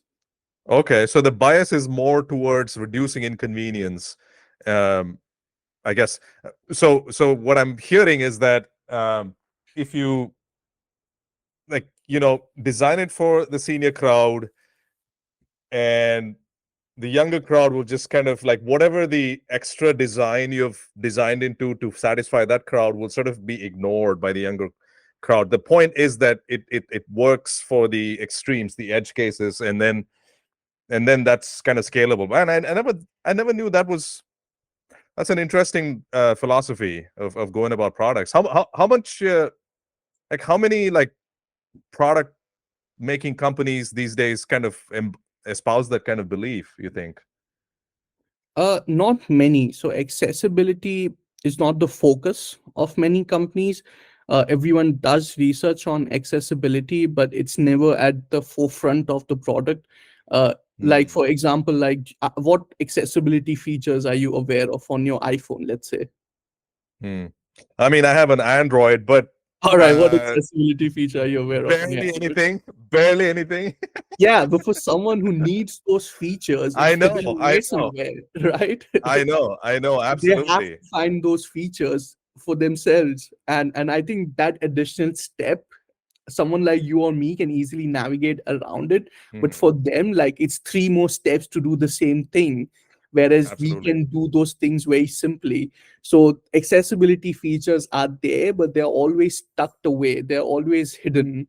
It's like that door that only opens for people in a wheelchair. Like, it's there, Mhm. like the affordance is there, the button is there, but we don't really think about it. Whereas for someone else, that is their whole reality. They're looking for those Right. ramps, they're looking for those buttons. So we have to design for them first, and then it's going to work for everyone. Yeah, and it's just like the right thing to do. Moral, moral considerations, ethical considerations, and all that. Like, yeah, hell yeah, we should do that. I'm totally on board with that. Speaking about voice assistants, this I had a whole like thing. Like, I read through your papers. Amazing work, man. I respect and I thank God for people like you who do this kind of work. Why pick voice assistants? Why pick Alexa and Google? Like, why not start with a clean slate? Yeah, long story, and I knew you were going to ask me this. Did you hear somebody say yes? Oh, God. Alexa, stop. God. Okay, go ahead. Sorry, Smith. Yeah, yeah, no worries. This happens all the time. I think South Park has Yeah, a very good joke about this. right, right. Yeah, yeah, I knew you were going to ask me this. That's why I said that my Okay, journey after PhD we are going to come to later, because I think I was okay, waiting for your segue. okay. Yeah, yeah. Why? Okay, why? Okay, please explain to Yeah, me. yeah, yeah. Yeah. So I think what happened was that for my undergrad thesis, I worked on this project where I created a home automation system, and it was designed for the elderly. And the home automation system would work with gestures. Like, they would do one for, let's say, turning the lights on to, or they would do this to turn the lights off or turn the TV off. So we designed a lot of different kinds of gestures, and it also worked with speech. So they could say something like turn the lights on, turn the lights off, and it would work. So this was 2015, 2014. So at that time the research was not very popular. Now it's a very simple thing to do. Like, anyone who knows coding can code this up in probably 2 or 3 hours. It was very exciting Mhm. for me back then. And one of the things that I did was, I tested it out with lots of elderly people, and the gesture recognition technology did not go down very well because they had to remember all of those gestures, and Oh that's a lot yeah. of cognitive load. Whereas with speech, they would just say something like, "Oh, turn the lights off," and they understood it. They could remember that, and they found it very intuitive. So at that point, I thought, all right, like, this is something that is working. Like, they remember it, they're able to use it very well. So I always had that seed of thought in my head. And then I Mhm. came over here for my masters, and I started working on more projects. And I typically worked in the area of health informatics for my masters. I was designing interfaces in the area of health, and it was nice, but it was not really as much fun. And an incident happened that really changed my life, and it changed the course of my research. So my grandmom wanted to apply for a Canadian visa, Mhm. and she was extremely terrified for this process, and she was terrified because she had to appear for a visa interview. The Mhm. problem was that she had never spoken to anyone with a non-Indian accent before, and she had to talk with the visa officer who would have a Canadian accent because she was applying for a visa to Canada. And she just thought that she would not be able to understand what this visa officer was saying. So she was terrified of this interview. And I thought, all right, let me try something out. So I quickly designed a voice interface using Alexa, gave it a Canadian accent, and it would ask her questions like, what is the purpose of your visit, how long are you going to be there for, uh, who are you going to be seeing. So it would ask all of those questions in a Canadian accent, and she would interact with this device, answer the questions, and she would have lots of conversations, and she practiced a lot. And the more she practiced, the more comfortable she started feeling with the whole idea of appearing for a visa interview. And then eventually she felt confident, and she went for a visa interview, and she passed the visa test. to say. Mm-hmm. And she said that when she actually appeared for the interview and she came home, she said it was because I practiced so much that I was able to do so well. And I thought this is amazing. So Mm, my 80-year-old grandmom, who had never used a smartphone in her life, who would not be able to explain anything about the internet, who has never used a laptop, was able to talk with Alexa with no practice whatsoever, and she was able to use it frequently for many days, and she was able to learn from it, and she was able to implement that in her life as well and feel confident about her interactions. So I thought there is something over here, like this technology is mm, very revolutionary. Like speech itself is a very natural form of modality. You don't mm, have to teach it to people. It's very simple for someone to understand what it feels like to talk to a technology, because the technology is also mimicking human interaction. So it feels very natural. You're talking in a natural language. So I thought that there's lots of potential, first of all, of using speech technologies for older people, because there's no mm. learning curve. I mean, there is, but it's not as steep as graphical user interfaces. And also, we can design technologies that can act in various social roles. Like I designed something to act like a visa officer, and then in my later research I designed technologies to act like a teacher, an exercise coach, a research assistant, etc., etc. So that story was the source of inspiration behind the research that I Wow. did later on as well. That's cool, man. I applaud you for that. That is such a cool story. And man, my grandma passed away a year ago, something like that. I wish, I mean, she was in India, and like she was a very progressive woman, and she taught herself English when in her 60s and things like that. And I wish I could have done something like that for her, because she would tell me about Facebook and Obama and all of these things. Like she was trying to be up on this stuff, but anyway. So your grandma, she used it as, I mean, so how did you customize it? What did you use to customize this tool? Oh, so there are lots of softwares you can use. Like there's Google Dialogflow that you can use. It works with Okay. JavaScripts. So there's architecture behind that, but there's lots of technologies available where you can build these conversational technologies on top of existing devices.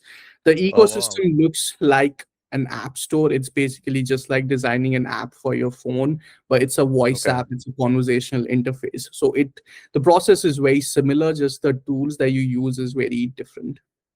Oh, cool, man. I'll go play with that now. I was so ignorant about this space. I'm embarrassed now. No, it's uh, all right. yeah. So what do you think about, here's the next natural question. You're probably going to guess what I'm going to ask.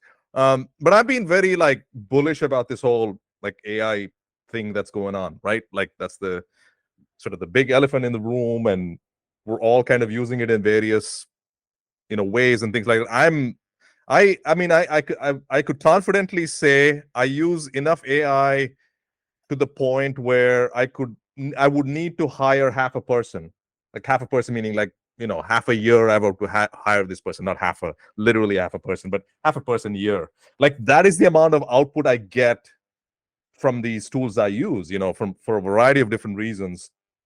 And so I'm guessing these voice tools are going to get integrated with those LLMs eventually.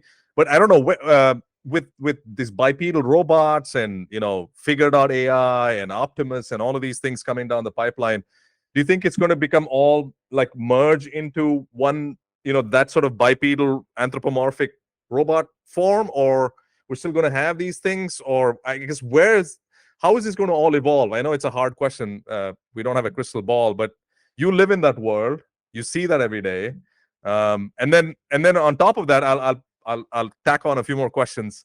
You've heard of perplexity.ai, I'm sure. The kind of, the way I describe it is, if Google and ChatGPT and somebody else had a child, they would sort of have perplexity. You have all these kind of features of ChatGPT somewhat embedded in there. Now you've got this kind of like amazingly powerful tools that are brewing right now.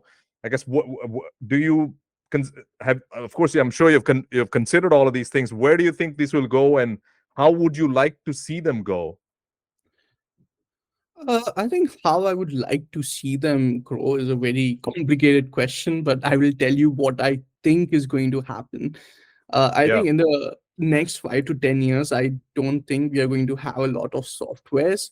I think the whole ecosystem that we have with the software architecture or like SaaS, all those things are going to die, and I think they're going to be replaced by agents.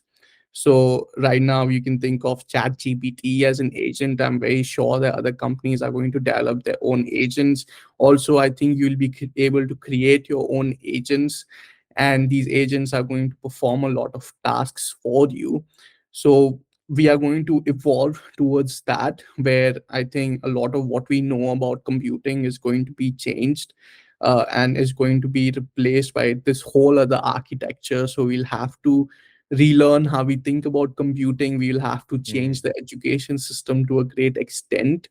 And what we are going to try to be good at is how to use technology as opposed to how to build technology, because it's going to lead into a lot of problems.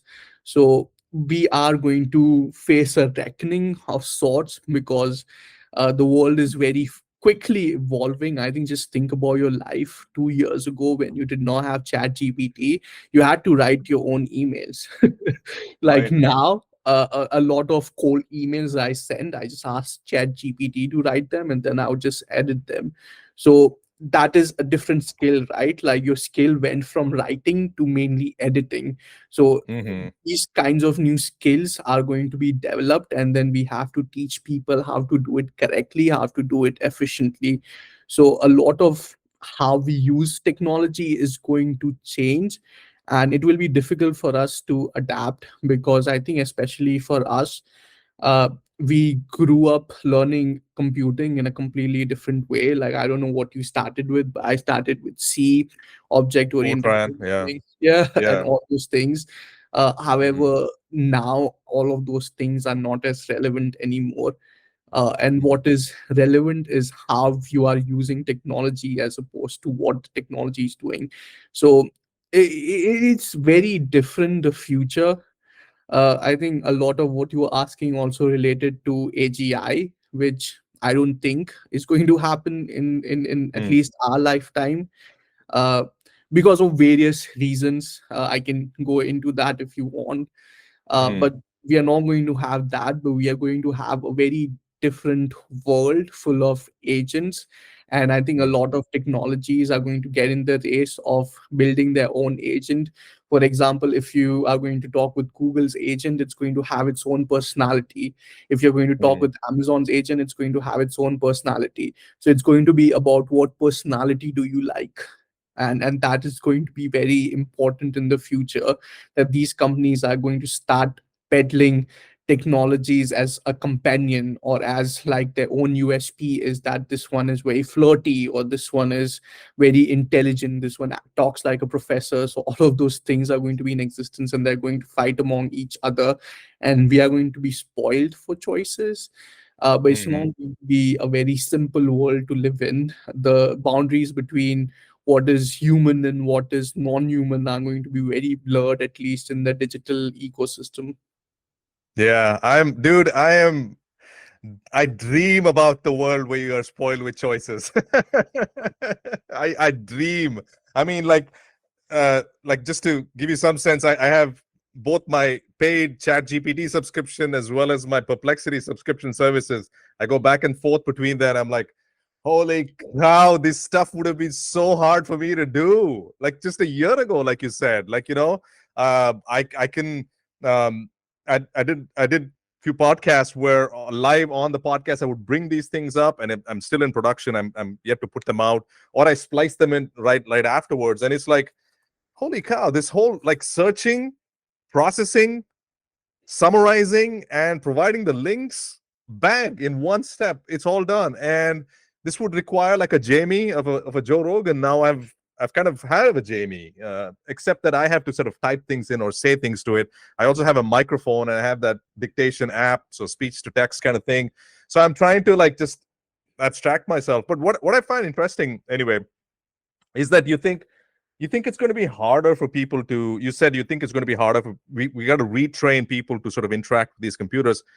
I have a different intuition about this. It's like, I think, well, if it's going to act like a human, if it's going to understand human emotions and gestures, and let's say it's able to read our faces and things like that, wouldn't it be easier that we'll just quickly adapt to this kind of interface where it can kind of work like a human, right?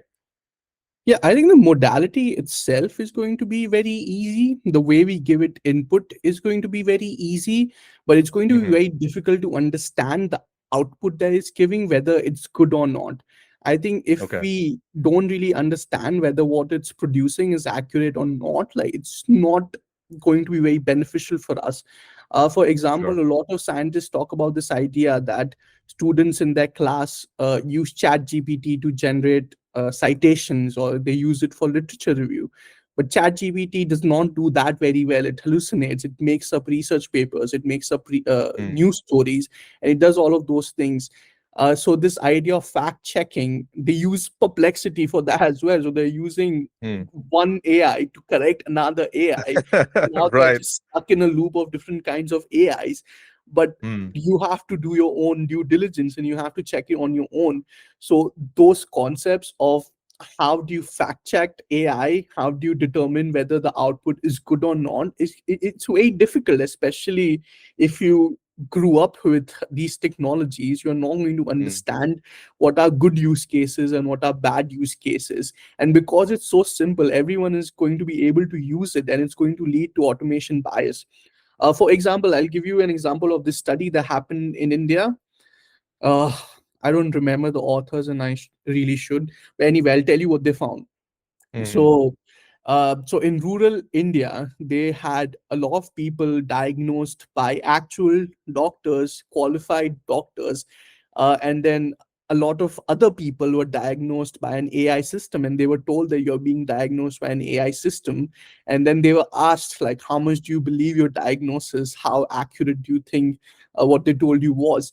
And overwhelmingly, people trusted AI more than an actual human doctor, Hmm. and that is because of automation bias. Like they had those own biases in their mind, and it happens a lot as well. Like there is this really famous example of an air crash in a Korean airline where the pilot was flying the plane and it was very foggy, and the co-pilot, who was very junior to the pilot, told the pilot that we are going to crash, I can see the ground, and the pilot pointed to the to the system and said that no, we are fine, and he said, I can see the ground, like we're going to crash.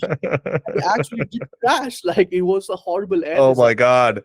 But like Okay. this is again due to automation bias, because we trust this system so deeply, because we don't know exactly how it works. Like we don't know Hmm. what the architecture of LLM is. Hmm. It's just weighting parameters, right? Like we don't know how those parameters have been weighted, and what does it even mean to weight parameters. Like they're just testing out different numbers and seeing what is giving them the best results. So we don't have a very intuitive understanding of how this works, and that has not been the case with technology right now. Like if you look at the computing architecture right now, I can explain it to you. Like I can Yeah. tell you why an error happened, but I cannot tell you why ChatGPT hallucinated this specific thing. I have no idea why that happened, and we don't have explanations for that. And explanations are very powerful things. When you can't explain something, it leads to, I should not say this, but it can lead to religion.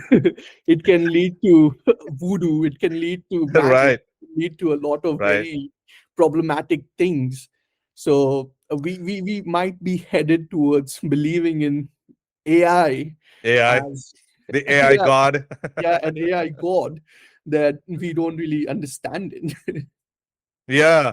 I mean, what do you what are your intuitions about us overcoming that? Like I watched this talk by Matt Welsh.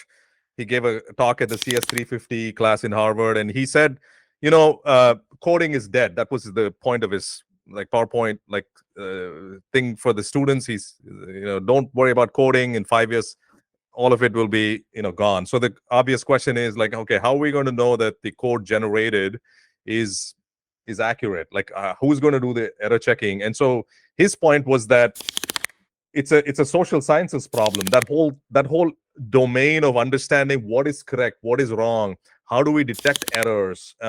We have to kind of fundamentally rewire our society in such a way that we have systems to sort of to have not vocations, but kind of like systems where they help error correction, they feed back bad information, because today we're doing it anyway. Like if a senior coder puts out code, I'm sorry, a junior coder puts out code, the senior is going to error check it, like just at least, skim over the code and look at it. Did you make any kind of fundamental errors? Did you really fuck up bad? They're going to make sure. So in a similar sense, we need to design things in a society that does that function of that. We're never going to go away from that, was kind of his point. I don't know, what do you think about that? Oh yeah, 100%. That's something that I've thought about a bit deeply. Mm, So one of the papers I wrote was inspired by my conversation with my barber. So it was when ChatGPT was launched, and he was showing me ChatGPT, and he was telling me that this thing is pure magic, and it look at mhm, what it can tell you, like can give you information or anything. Like, do you think it's alive? And then I had a long conversation with him about how it sort of works, mm, and he understood it, right? And then that inspired me to think that in order to educate people who might not be very technologically literate, like you have to mhm, come up with creative ways. And one of the ways I came up with was just using really playful pop culture metaphors. So mm, exactly like you said, that a senior coder looks at the code of a junior coder, it's the same. I like to use the example of Dr. Watson. Like, you treat Chat mm, GPT or generative AI as Dr. Watson, and you are the Sherlock Holmes. You use it mm, when you can understand what it's saying and you can actually correct it. Like Sherlock Holmes would do with Dr. Watson. Like, even though Sherlock would know the answer, he would ask Watson, "What do you think about this? Like, what do you think mm, happened here?" So that is a way for him to first understand how other people are thinking about this, and also just to test Watson for his own amusement. And if that is the role we are using these technologies in, that is perfectly fine. Like, if we have the expertise and we are using it just to make our life easier, then that's a great use of this technology. However, if we have no expertise in this area and we are going to take the word of ChatGPT as gospel, then that is not going to work very well, because then we are going to go down a path where we don't know what it's saying, whether it's correct or not. Also, I completely agree with your sentiment about coding being dead. I think a lot of problems where there is a right answer, where the problem is in a deterministic space, it can be computed, they're all going to die. It's very sad, but whatever is going to give you an answer, it's going to be dead. And that's why fields like design are going to come up, because there are no right answers in design, or even something like architecture. Like, there's a lot of creativity involved. okay. So it's going to be very interesting for India, especially because India creates coders. Like, that's what it Mhm, does. The economy is based around that. So what are we mhm, going to pivot to? That is a very difficult question that needs to be asked, and we need to plan ahead, because what are, like, all of these people, millions and millions of people, what are they going to get employment from? We're right. not going to require 100 coders for a small startup. We will require 10 coders who can check the code of ChatGPT or any other generative AI. So what are the other 90 people going to do? So those are very difficult questions that we need to think about very quickly, especially in India, because what the unemployment rate is going to just quadruple. Like, what's going Spike. to happen there? Yeah. Yeah. Yeah, man, that's a thank God you brought that up, because I've tried to bring it up in other situations, and people, obviously I'm not a AI researcher or anybody like that, so it's hard for me to get traction. But better coming from you, because you're in that field, you swim in that pool. I mean, like, I think about this quite often. Is like, okay, so like you said, our biggest export is IT. It's about $150 billion a year, something like that. And 80% of that comes from abroad. Like 80% of the business comes from abroad, which meaning that, like, if AI takes over America and Europe, for example, if coding takes up 80% of our business, will sort of shrink, right? Like Yeah, it, they use Indians as Chat GPT basically. They're saying that this is the right, task that I don't want to do, that I can right. probably get it done for cheaper. And they use Indians like Chat GPT. They all write Don't generative say code for me. that. don't give out the Yeah, I'm an secrets. Indian, so I can say that. I know, I'm kidding. I'm kidding. I completely agree with you. I completely agree with you. And sorry to interrupt you. Please go ahead. No, no, I that was my point. I interrupted you actually. Okay. Yeah. Okay. Yeah, I agree, man. Like and I think like it's again comes down to like a social sciences thing, right? Like where we almost have to kind of rewire our belief systems about what it means to self-actualize. Like you said, existentialism, for example. Like how am I going to now discern my own destiny? How am I going to do what's right for me? How do I decide what is right for me? I had a conversation which I'm yet to release with actually another guy from U of I, which I'll link here. One of the things we were talking about is, and I think I made the point during the conversation, is like it's almost like, the whole like K through 12 system that we have now was created to almost create bots of a sort, right? Like we were force fed, math and science and geography and civics and all of these things. Some of it was necessary, some of it, yeah, we could do without. I didn't have to learn calculus to understand some things. Maybe calculus taught me some kind of critical thinking or maybe intuitions about physical world. But if I found out when I was at age 5 that I like to paint something, then maybe I should just do that for the rest of my life and I'll be damn good at it. And one of the use cases I brought up to him was that, in Japan they have this takumi concept. I don't know if you have takumis. Like takumis spend 60,000 hours getting good at what they do. So it's Mm. like 10,000 hours. Remember the 10,000 hour rule. This is Yeah, like yeah. times 6. So for example, Lexus will hire a takumi who spent that much time, in the automotive industry, because they have that level of proficiency in that field. And so it's going to manifest in greatly like higher level quality products when people spend that much time in a field.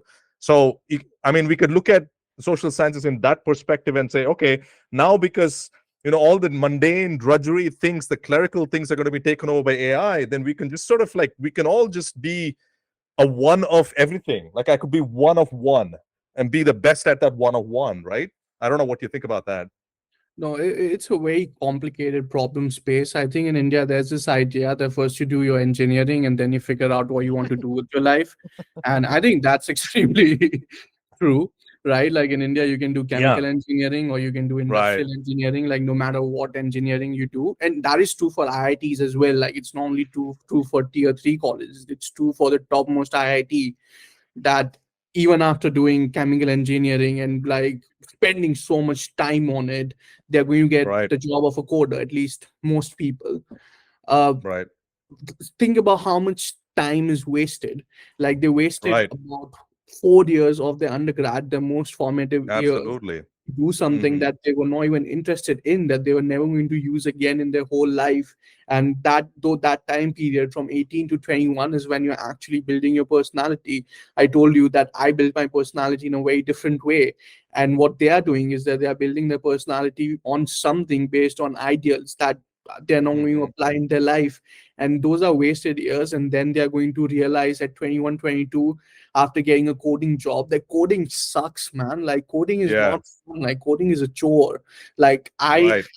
weeks where I have to code to build products, those are the weeks I look forward to the least, because the job is very easy. Like I never thought coding was difficult.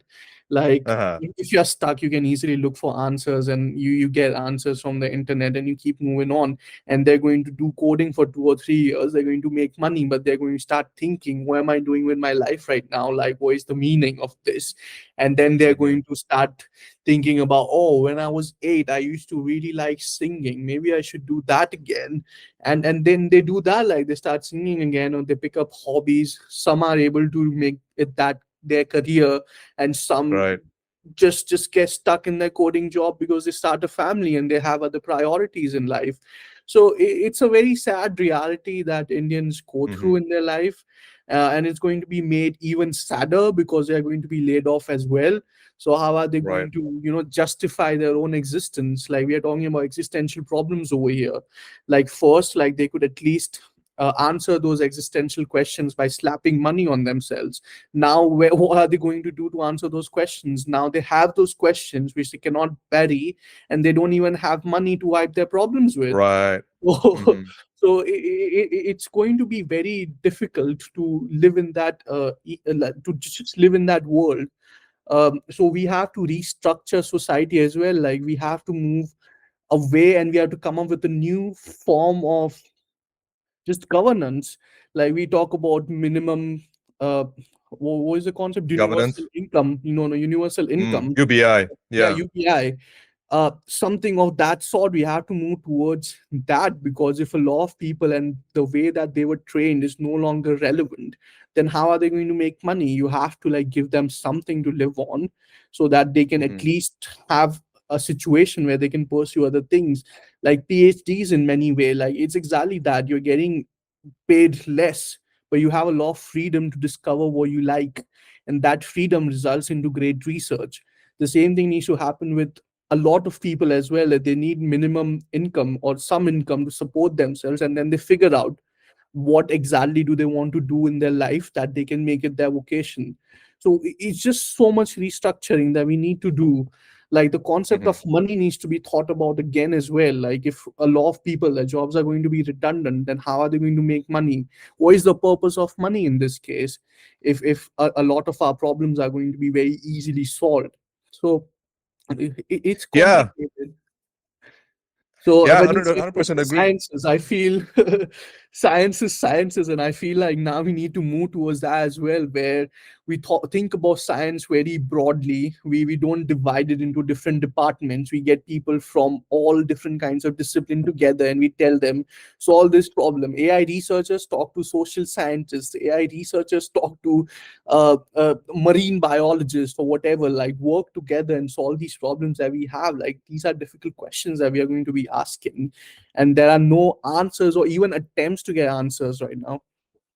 Yeah, that's a very good point. I when you were saying the last part, what you said, it sparked to me that, you know, you can almost like think of this AI thing, that entity that we have now, to be able to assist us. It's like I'm on one hand, what you're painting like a dystopian, future that we're heading towards if we don't do anything about it is true. But then if you look at it from another perspective, we can almost start with a blank slate, and we've got the benefit of just designing on a blank canvas, so to speak. But now we have this kind of something for nothing agent available for us, right? And this thing has all this knowledge about the internet. I mean, it's been trained with whatever data, blah, blah, blah. Um, so then we can just sort of like, I guess this is my 2 cents in the whole equation, is that it feels like now you can say, all right, I like to be a good road designer or something like that. Okay, so we'll get into that. Like I'm street smart. I understand the problems on Indian roads. I'm going to just use AI for all the fundamentals of how to design a road, and then I could do that. But it requires a lot of rewiring of our systems, because today, if you're not making a paycheck that is going to your bank account, I mean, nothing else matters in India, at least. And it's going to be, I don't know, man. It's going to be very interesting to me. I don't see enough people talk about it. This is really bugs me that we have. I don't know if you ever want to talk about it, but really bugs me that getting distracted with communal things, and we've got a tsunami wave in front of us coming, right? Oh yeah, 100%. I think those issues are such a non-issues, and they are such Right. weird constructions of the society right now that I just feel it's very irrelevant to talk about those issues, to be honest. Yeah. Like it's a sad Yeah. state of affairs, and people are just benefiting from it.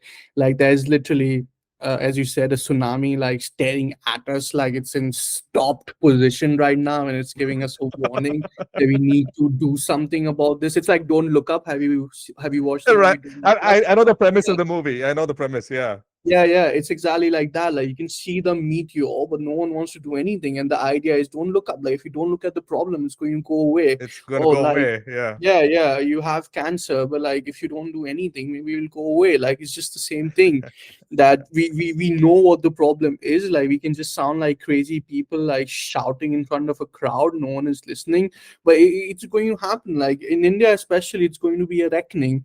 Like in Yeah. at least like in more Western countries, like we have this notion where people do, you know, different kinds of things. Like there are artists, and there are all different kinds of professions that are respected. Hmm. Like even being a janitor, like it pays a decent living. Like you can still build a Mhm. house and you can have a family and you can provide for them in a decent way. Whereas in India, like a janitor does not make enough money to provide to their family. So Mhm. what are we going to do? Like the same situation is going to happen to people who think they're extremely educated as well. And those issues are not even being talked about. Like our Mhm. politicians talk about AI like it's this super amazing thing that we can just build. No, you're not going to build AI. Like it's very difficult to build something as revolutionary as OpenAI did or like Perplexity AI is, and we don't Mm. even have resources for that. Like you look at like the funding that India provides for research, they only fund IITs. I am evidence that talent does not exist in just IITs, like it's everywhere, and it just needs to Right. be given an opportunity. But we don't think about that. We have this caste system in education as well, where like we have IITs and we will give them resources, but they don't want to be here. They want to go to the US as well. And like people like me, there's no option. Like if I want to do research, I have to go to the US too. So we have all of those problems are staring in the face, and we're just investing in a lot of wrong things that are not going to pay any dividends. And what you were saying about communal system and like just vote politics is just so stupid and irrelevant. Like Yeah. I just feel that like it's like, oh, you have again like the same metaphor. You have cancer, but you're talking about a rash. Right. Right. Totally agree with you. And I mean, thanks for the rant, because I sometimes I feel like if I if I say Yeah. something, I'll sound like a broken record or something. But I completely resonate with what you just said. I know I think like one of my favorite anecdotes I use is that, you know, as Indian people, like we're talking about a dystopian, potentially dystopian future on one hand, but at the same time, us Indians have been extraordinarily innovative in the sense that, for example, Buddhism, when it came about 2,500 years ago, roughly, was an amazing innovation in the way we experience life, right? Like, so I follow this. Uh, you know, I'm sure you've heard of Sam Harris. He's Yeah. everywhere in the U.S., but I follow his app, and one of the instructions he gives you during your meditation is pay attention to your thought and watch that thought unwind itself and lose all the power of it, right?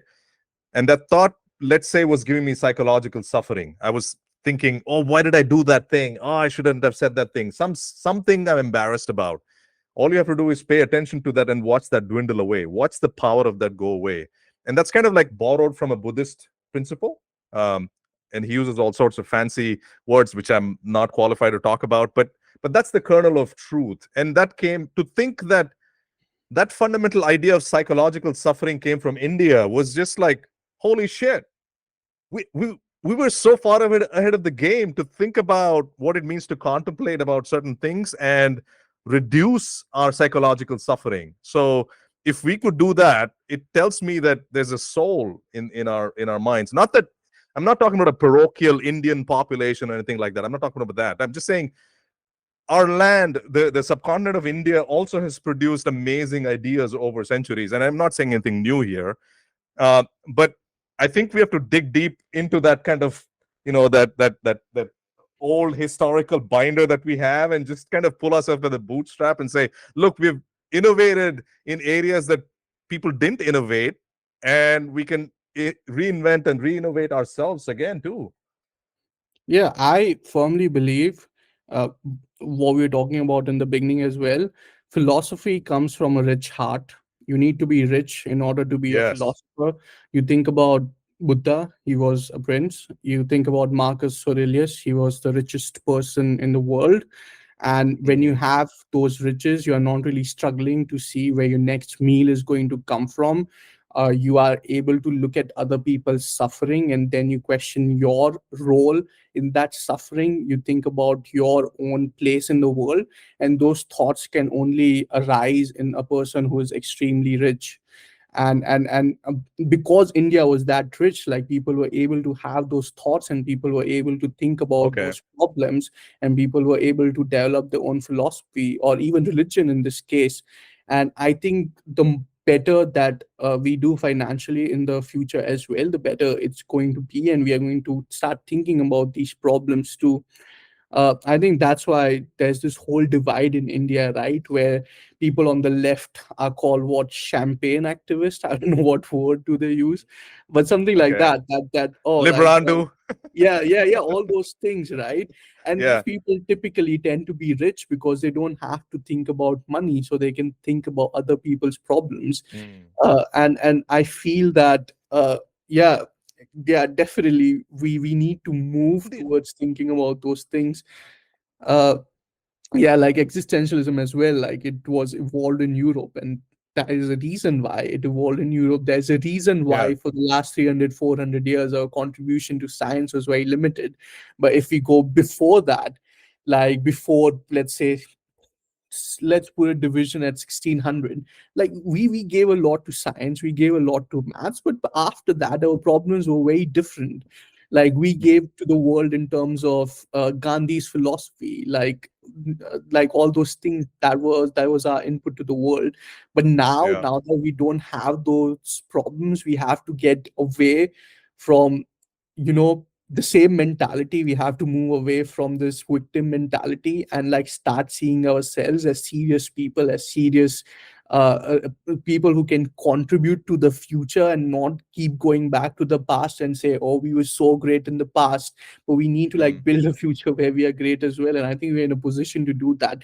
But we just can't seem to let go of these little inhibitions that we have, these biases in our heads, the problems that we had in the past. We still try to solve those problems and not think about what our position is in the world right now, which I think is very crucial. Yeah. I just to add to that, I think this whole like I really get bothered, man, with this kind of like when people talk about the left wing of India, the immediately the kind of the names that come up with like Arundhati Roy or Rahul Gandhi or some kind of a public figure that have not been very articulate, let's say in the in the public space in the past, or say things that are very elitist. For example, they don't represent like I think I feel like it's incumbent upon us average people. When I say us average people, I'm referring to myself first, is that we got to say, all right, look, I think liberalism is not just coming, it doesn't have to come from an elitist viewpoint. I can have enlightened thoughts without being whatever, rich or privileged or influential or whatever, right? Like that I can do that. If I'm able to intellectually do some thought experiments, I could say, okay, this is the best path forward for me. I will espouse kind of a broad mindset, and that is a liberal idea. uh, but I don't need to, I don't know, I feel like the liberals have just kind of like, oh god, it's just like the the public space is just filled with like, and every time you have a conversation like with somebody who's has a opposing viewpoint, the first thing they do is straw man you, right? Like, oh, you're going to vote for the you know party X or Rahul Gandhi or whatever. I'm like, no, no, no, I hold liberal values, but it doesn't come from that perspective. It's more like I feel like I've done my homework a little bit. I don't mean to drag you into a whole like political conversation. I'm just voicing my No, thoughts in this I space. understand what you're saying. I think we just plagued with this problem of what about this, like what about that, like your people Mm, said this in the past and your people said that in the past. And I feel like those are very irrelevant conversations to have as well. The idea is for mhm. everyone to move forward, and the key thing that should be taught in the education system is empathy. Like we have to empathize with other people.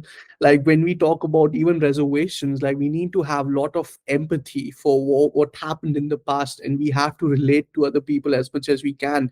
And that is only possible if a person from, let's say, scheduled caste is in the public eye and talks about their issues. And we don't even like that sometimes when a person who is from scheduled caste, they're talking, or a Dalit, or they're talking about their experiences. We don't like that because it makes us introspect. And a lot of people are afraid of introspection in their life. They feel that if they introspect, like all the noise that is in their head with TikToks or politics or Facebook or WhatsApp groups is going to go away. There's going to be silence, and then they have force themselves to think who they are, what their values are, what they've done in the past, and they're going to be filled with regrets. And people are afraid of regrets. People don't want to think about what You wrongs think they've that's done what's in going life. on, man? Are you sure that's what's going on? That's my 2 cents. I'm sure it's a complicated problem, but I Yes, feel that yes. people are afraid of introspection, and when someone Okay. makes them introspect, they feel very uncomfortable. Yeah. I mean, I was just joking there. I hear what you're saying, and it's a very interesting viewpoint. I've heard that before as well. Uh, and like you said, it's an over.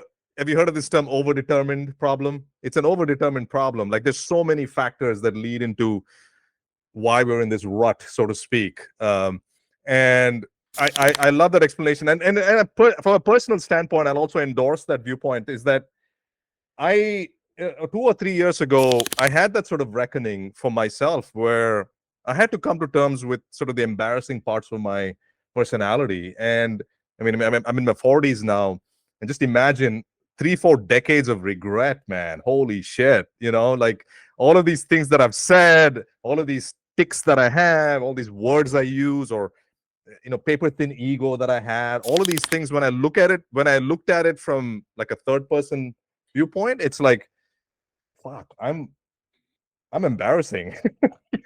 It's like,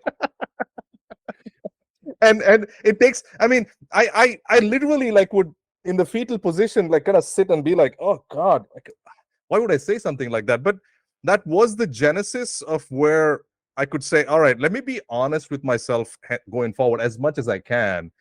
And it takes a little bit of effort, because it's like, you're constantly reminded of the fact that you do cringy things. At least in my case, I did cringy things. I said cringy things, and I still probably do say cringy things. But I'm a little more self-aware, and that self-awareness, I think, just to round off my point, is that I think that's a concept that we never had in circulation in India, man. Like I grew up without understanding the concept of self-awareness, and it's like it's embarrassing to me.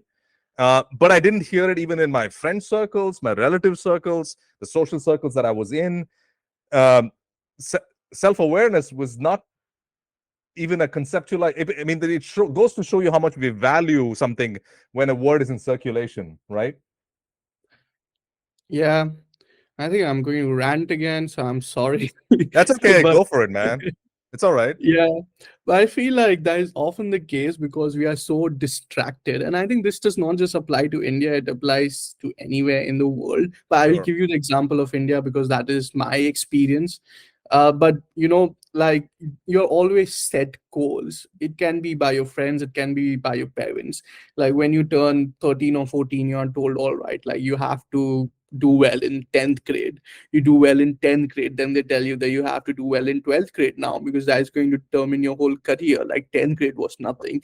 Then you try to do that, then they tell you that you have to get into IIT, NIT. You try to do that, you maybe get into a good college, then you're told that you have to get 10 CGPA, 9 CGPA, whatever is the case. So you Mhm. try to do that. Then they tell you to get a job. You get a job, you're getting paid well. Then they tell you to get married. Then they tell you to have kids. So you're always living a life of checklist where we are running A from one script. goal Yeah. to another goal. It's just like ticking things off. So when do you get time for yourself? Like you're just running after these really big goals in your life. So when you do actually get time, when you have, like maybe in your case, like you must have had an event where you were forced to think about your life, that is when you think about it. And then you start feeling that, oh, like I was just running away from all of these distractions called life, and Mm. now that I'm thinking about life, I did those things I could not, I should have done differently, or I should have done this or that. So the idea is that yes, the society does it to you. I feel a lot of it comes from a sinister way because people like to see you having the same experience as them. That's why I Hmm. told you that when I started being an existentialist, and when I started giving my time to people that mattered to me, or like not being the nicest person in the world, or like saying very openly that I want to be a scientist, I want to be a great researcher, people always looked at me and thought, oh, like he's crazy, like how is he going to do this, or how is he going to do that? But you have to own it. And I Mm. feel that. You mean like people would doubt you because you're not an IITian? What are you talking about? You don't have the capacity to be a scientist. Yeah, exactly. Like you Okay. proved your capacity when you were 18. Like what Mm, happened when you were 18 is going to determine your whole life. And it is very true. I tell you, and this is something really honest that I'll tell you, is that when I mhm, meet someone from MIT, and I meet people very frequently in academic conferences from all over the world, when I meet someone from mhm, MIT is supposed to be the number one university in the whole world. I don't feel inferior. I don't feel out of place. I feel I belong with that person. But when I meet someone from IIT, I still have that insecurity that, oh, this person is like somehow better than me. Like it's a mm, demon that I have in my head. Like right now, I'm at a university that is magnitudes better than an IIT, like even the best IIT. Like I'm mhm, producing my research in conferences that not many IITians have produced their research in those venues. But still, when I mhm, meet someone from IIT, I automatically feel that I have to, bow down to them a bit. mhm. And it is because I was conditioned in that way that only Right. the smartest people belong here, and I do not belong there. And I have to fight those insecurities even now. That when I meet them, I feel automatically that, oh, this person is smarter than me, and like my body language changes a bit. That doesn't happen when I meet someone from MIT. So it's very strange, and I have to confront myself and say that no, I belong over here. Yeah, I think that's also goes to a lot of societal like brainwashing that happens, and messaging. And I was recently in India back in June of, and I had a buddy of mine. We were all having dinner, and he says, "Oh, I know this guy, and he did this thing. He did somebody. He was giving me an anecdote, some story about his friend. He's like, can you believe it? He's an IITian, and he still did this thing X. And I'm like, dude, why does that have to be a qualifier for anything, right? Like, I grew up hearing that and I never questioned it ever. And then now finally I felt like a little bit more confident to ask the question. Like, have you ever thought why I mean and I'm going to probably get a lot of hate for this, but I'm going to make the point anyway, is that we pedestalize IITians, like you're saying. We pedestalize them because they go through a lot of hardship to earn an admission into one of the elite schools in India. Okay, so that is established. They are hardworking people. But have you also considered the fact that we really need some new ideas in our country? I'm sitting in America, so I realize my privilege doing this. But we really need ideas in our country. We need out of the box thinking. We need a lot of like interdisciplinary action to solve some hard problems. And last time I checked, we're not doing that. We're lagging behind in a lot of different areas where our metrics are low. Our manufacturing sector is plateaued off at 12 to 13%. I mean, the list goes on. Our infrastructure is not the best in the world. So even from like a facts on the ground perspective, like if there was an elite institution, I'm expecting elite outcomes for the surrounding areas. Like, I mean, you look at Boston, for example, it's a hub of like all of these top schools, but there's also a lot of, I mean, the Northeast of America I mean, the entire of the United States is a beneficiary of these amazing universities. I mean, like, I'm sure this fact that U of I came up with the CD, I guess, the compact disc. It's like, holy shit, that you guys sitting in the middle of cornfields freaking changed the way we share data with each other. Like, American universities sort of pour into it. There's still a lot of problems. I know I'm idealizing this, but even from a factual standpoint, like if we're going to pedestalize something, let's make sure that the pedestalized thing is also like is worthy of being pedestalized. Yeah, exactly. And I'll give you my example as well, right? So Uh, I was not someone who you would look at my CV and think that this person is going to be a good researcher. When Mm, my advisor hired me, he did not hire me based on my CV. He had conversations with me and he saw someone who really enjoyed research, who was a very curious person, who enjoyed asking questions. And he said, this is someone I can work with, and this is someone that I can nurture into being a researcher. Like I did not have any academic output. Like, as I said, I didn't do very well in my 12th grade. Like, even in my bachelor's, I didn't do very well. So there was no evidence to suggest that I was going to okay. be a good researcher. But just based on conversations, he could take a risk and he could also take a risk because he was very secure about his position. That Okay. is not true in IIT. Like, they want evidence. They want to say that, oh, you have been all India rank 30. That is evidence. So you are going to be someone Mm. who is going to be successful, because there is limited funding. Funding is a big issue in research, and you need to have, you don't have the luxury of taking these risks that my advisor was able to take with me. And like, for the first 2 or 3 years, I did not really generate much output. At no point did he say that I'm going to fail you out of the PhD. He said that, all Mm. right, I can see based on our conversations that you are learning. And then in the last 3 years, I was able to give a lot of output, because in the first 3 years, I was able to invest on being a researcher. I read a lot.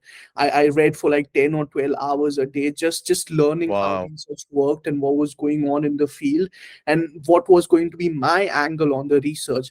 And I was given Mm. that luxury to develop myself while I was getting paid to do those things. And then because of that, there was output. Whereas in IIT, you don't get that time, you don't have that money, you don't have that funding, you can't take those risks that my advisor was able to take. So it's Mhm. very difficult to, nurture independent thinkers as well, because there is someone else who got all India rank 20, and he Mhm. might give you output. There's more evidence to suggest that if you put my CV and let's say like there's another girl with all India rank 20, like you put her CV into a predictive algorithm and ask who is a better PhD student, it's not going to select me 100 out of 100 times. But that is not how Right. it works, right? Like, there are lots of other factors that you have to consider, and Yeah. we don't consider that. We are very elitist in our approach. Yes, 100% agree, man. Like I can speak from my personal experience standpoint. Like you know, I'm coming clean on this podcast with my background. So I was kind of very mediocre my 12th grade. By the way, if you're looking at the clock, if you want to wrap up, we can do that at any No, point. I'm looking at the battery of my laptop more than anything, so you can go Okay. on. Okay. So anyway, sorry to interrupt, but I was like this very I never learned how to learn. Like I never understood like I just didn't have anybody mentoring me, guiding me. I never learned like this is the way I should learn something. So I would in my 12th grade I got something like a 57%, grade, which is like below mediocre. And I got into a very mediocre school as a result. And my dad paid, the extra amount to tuition fees and stuff because I didn't qualify for a free seat, as it's called. Um, so I had kind of a very, very mediocre background.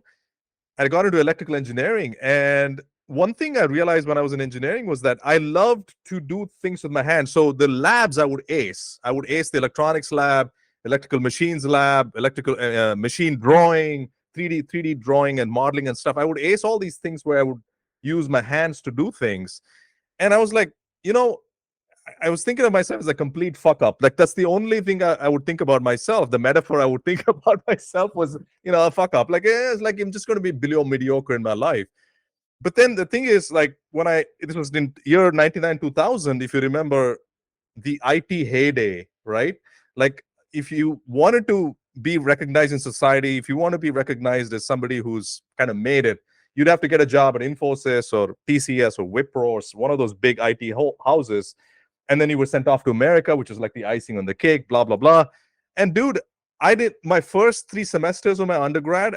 I flunked a few courses. I didn't even do well. Like I said, I didn't learn how to learn. But the thing is, like in the fourth semester, a pivotal moment in my life, my dad said something, and I had to introspect, I had to dig deep, and I had to pull myself with a bootstrap. I somehow made it. I actually graduated in 2000, and then I made it to a tier 3 school in the US, did my master's, but I really worked hard at it. I took some research. I did my own thesis and all of that stuff. Like, but the thing is that and then I got a job into, which is the company I worked at for 18 years. And I topped off. And when I got out of CAT, I was working in the autonomous truck team, which was like filled with a lot of elite people, like, people from the top universities. And think about any elite university, they were there from there. So I felt like, holy shit, if like this hustle that I've been on for the last 20 plus years kind of pays off in America. In a sense, it pays off. Like the hustle is recognized, the people recognize your commitment to certain things. And if I was in India, I could have very well done this for my country. I could have kind of actually contributed in that sense, except that we didn't have the kind of ecosystem to nurture that, like what you're saying, where your professor doesn't ask you or doesn't push you on day one to do all this research. It's like I got a lot of mentorship from people who are smart, who noticed that I was taking initiative. They're like, okay, kid, let me teach you this. It's not done this way, but it's done that way, and it's like, oh my God. And every time during my grad school, my gigs, I went through 5 different divisions at Caterpillar, did different gigs and stuff. At every juncture, I had these amazing Yoda like characters kind of guiding me through, like, and I would fuck up. Of course I would fuck up, because I was not so good in certain principles, and they would just kind of teach me, like, look, this is how it's done. Do you want to learn how it's done, right? And that's like such an alien concept for me, in that sense, that an elder would sort of like be lenient on me, would not chew me out, and okay, you don't know. Okay, I'm going to teach you, and that's such an underappreciated sentiment, I feel, in general, but in India especially, to kind of you know nurture the attitude that the person has more than what their credentials are. Credentialism is huge in India, but nurture the attitude. Where's this guy going? Does this person have aptitude? Is the person like willing to learn? Is there humility, intellectual humility, right? Like all of these factors, like I feel like, holy shit, if we start recognizing that, like the sheer like population that we have, even if 10% of the population turns out to be this kind of highly motivated, just imagine a few 100 million people who are fucking smart, right? Yeah, and I think growing up in the environment also teaches you a lot of humility. I think just going back to my undergrad example as well, like a lot of people when they saw these student politicians, they saw they saw smokers, they saw people who smoked weed, they saw a lot of Oh. negative things, right? But I saw Hmm. a lot of intelligence in them because I was talking to them and I saw, all right, like what you are saying, Okay. from your politicking point of view is just so smart. Like how you're thinking Hmm. about social engineering, how you're thinking that, all right, like I'm going to buy this student a textbook that he really needs today so that after 2 years maybe he's going to vote for me is just such a radically smart concept, right? He's Right. thinking about the long term and like he knows he's Right. doing that and he says it he's doing that as well. But like that is true smartness and I valued that a lot. And that was only Hmm. possible because 12th grade humbled me in life. Like it just removed my ego and it said that, all Hmm. right, like we are all on the same level. And I think that's what makes Hmm. me a good researcher as well. At least I like to think that when I talk to people, I don't come from a place of intelligence. I come from a place of Hmm. listening that I think you have something to contribute as well. But we Hmm. don't do that a lot in our society because we like to put people in boxes a lot. Like, have you Yeah. watched the movie Gully Boy? Yes, I've watched Gully Boy. Yeah, yeah. Yeah, yeah. So I'm not saying we have a similar story, but like there's a line in Hmm. that like, why will you, how will you tell me who I am? And like Yeah. India, at least, like people continuously told you who you are, or you are an IIT Yeah. candidate, or you are. So you are in tuition classes, or like in schools, at least in my schools, they used to like divide us into three sections: A, B, and C. A was the smartest people, B was like semi, and C were people Lesser. who were not going to like do very well in academics. And they keep dividing us based on, I don't know what, like just like scores in maths or science, it doesn't really matter, but they keep Hmm. dividing us into these sections. And I feel like when you keep dividing people, there's this idea of framing policy. When you keep telling someone that you're not smart, they're going to believe it one Yeah. day, and Yes. it's not Yes. going to happen. And because I was so much into philosophy, I feel like it never happened to me because I always thought that, okay, I'm learning for a day and I'm giving my exam and I'm getting amazing scores. I cannot be dumb. Like I am smart. Hmm. Like I'm reading at a very high level. I cannot be dumb. So I always had that in me. But I Hmm. never thought what was possible, like if it was possible or not. And then I came to the US. Again, it really helped being in University of Illinois because it's a top 10 university in my field. So I was in Hmm. an environment where I told someone that, oh, I want to achieve this, I want to do research on this. They said, oh yeah, that's really cool, why don't you go do it? And I said, what, like you're just going to let me do it? And they would be like, no, not only are we going to let you do it, we're going to give you money, like why don't you try it Money. out? Yeah. Yeah. and Right. and and, and I would think that, oh, like believing in me. You're giving me resources to work on this problem that I semi thought about and I was excited about. And they said, yeah, like go and play.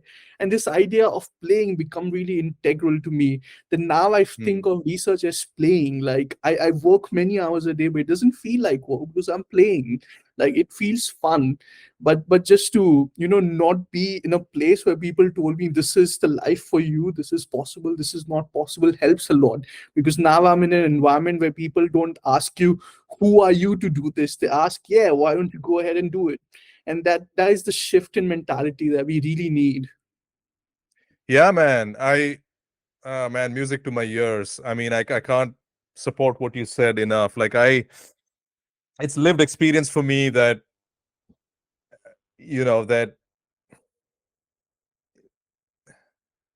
we all have to be nurtured and stop being put into boxes. And the universe, like you said earlier, one of the points you made, which is also music to my ears, is like there's infinite possibilities in this world. That's one of the things that is becoming more and more of a theme of my thought processes these days. So I talk about this a lot. I do a lot of like doodling on my phone. So I have follow me on Behance, by the way, if people are watching this. Um, and I really enjoy this doodling. Okay, so it's this stylus I have on my phone. I have an app called Concepts. Dude, it is like I get lost in it, and it's play. I'm close to like 700, 800 of these sketches I've made within like a span of a year and a half or something. And the one kernel of truth that abstracts out at me is that I go into the drawing without having an agenda. I'm like, I want to just scribble. Whatever feels good, whatever looks good to me, I'm going to build on that and then let it build and let it build and let it build. And as I've done it for so many times and for so long, it's like a lot of these things look good to me and I get appreciations on Behance or whatever. But the thing is, like, holy shit, like this proves to me that there is no one single path. It's just this very kind of non-linear paths you can get to different places, and this is kind of a multi-infinite dimensional space you could enter in all aspects, not just like on the drawing. I mean, the features I use, the tools I use, the brushes I use. I know I'm stating the obvious here, but you could sort of extrapolate that to any field if you want. Yeah, and that is exactly what I think I was trying to say with existentialism as well, that you gave a great example of. That if life has no meaning, that means that we are free to invent our own meaning. And life Mm, doesn't need to have just one meaning, it can have multiple meaning. Like you don't need to have one identity, you can have multiple identities in life. And wow. that is something that I'm trying to do with my research as well, right? Like because we had this idea of designing conversational interfaces as an assistant or like in the role of a co-pilot or something like that. But what I'm saying with my research is that we don't need to design it as just one thing. It needs to be designed in a fluid way where based on what you're trying to do with the conversational interface, it changes its identity and it talks to you based on what you're trying to do with it. So I'm trying to make existential AI as well, I guess. Nice, man. More power to you, brother. I really, really, dude, I know I've taken about 2.5 hours, something like that, of yours. I want to be sensitive to your time. Whatever, 2 hours, 15 minutes, something like that. You have anything else to say? I was gonna, I guess I'm gonna shamelessly say I was looking to wrap up unless you have other things to talk about. There's so many things to talk about. I could go on, but I'm also sensitive to your in a different time zone. I know you have to wake up in the morning, go to, like, you're in Luxembourg right now, right? Yeah, I'm in Luxembourg right now.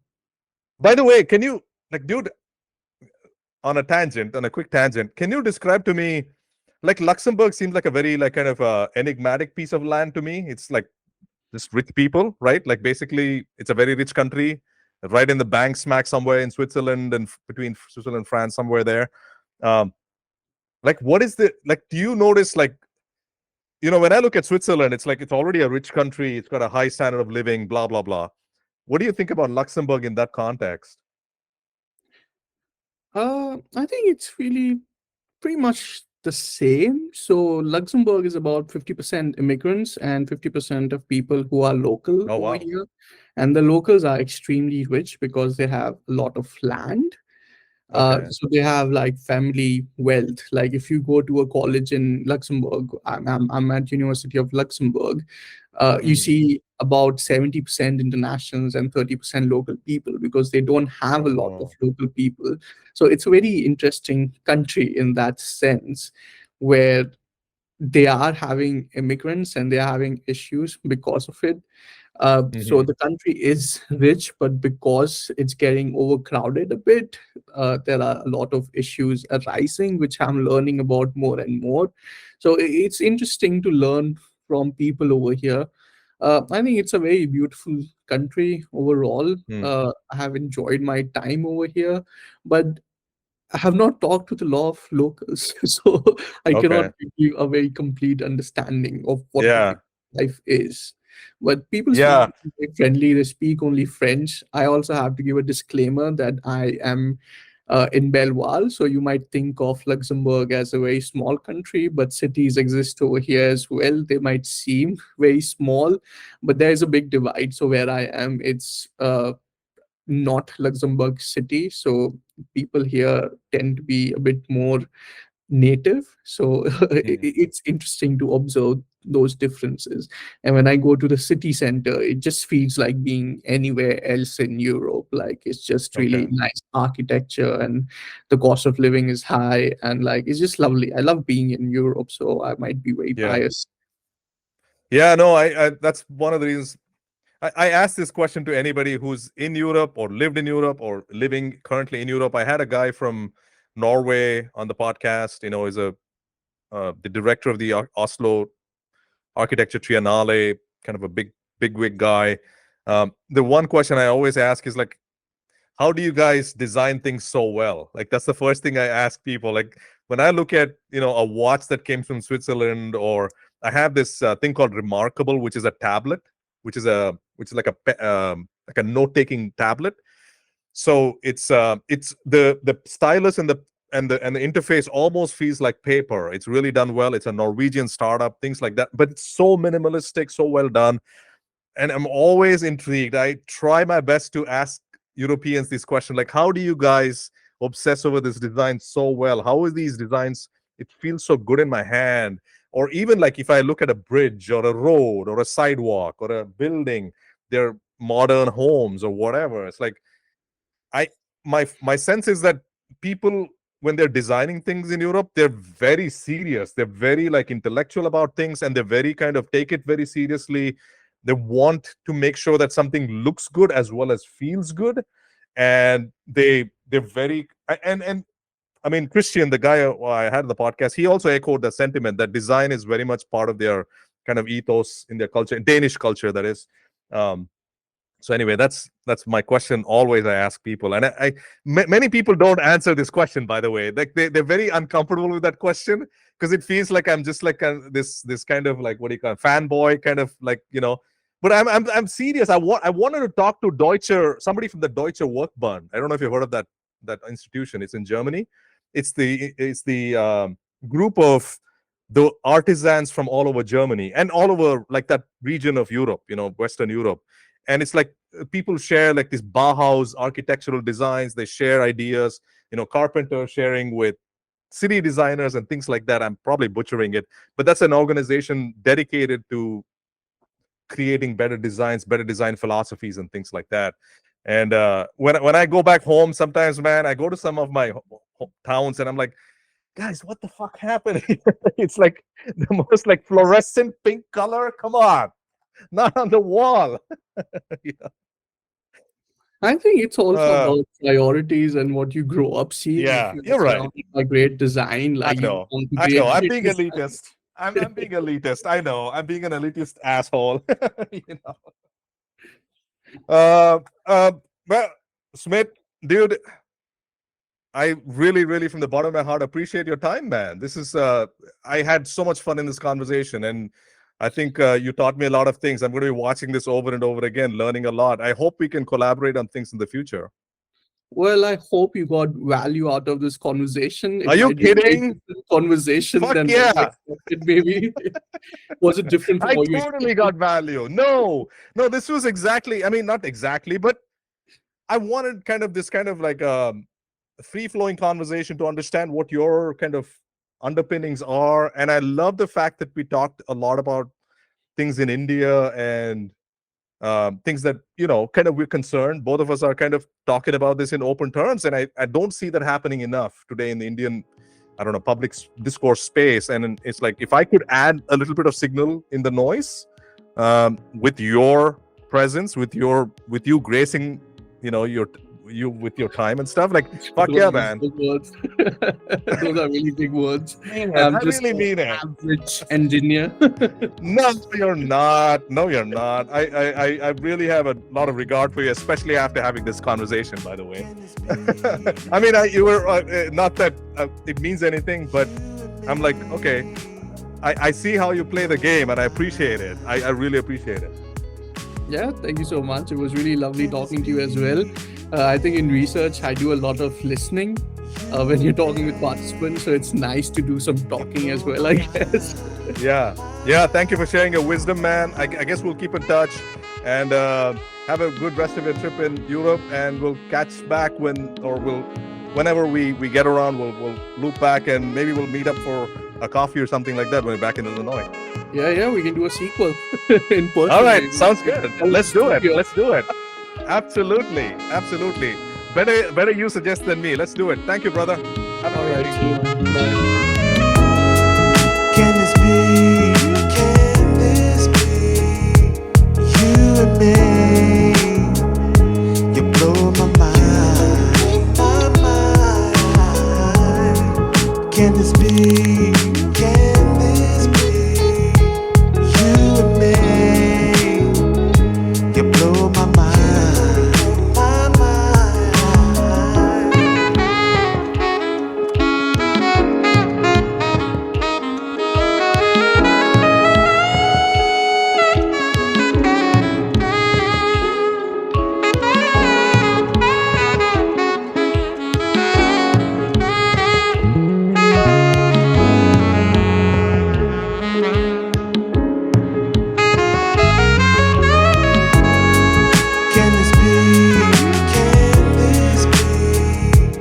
you and me?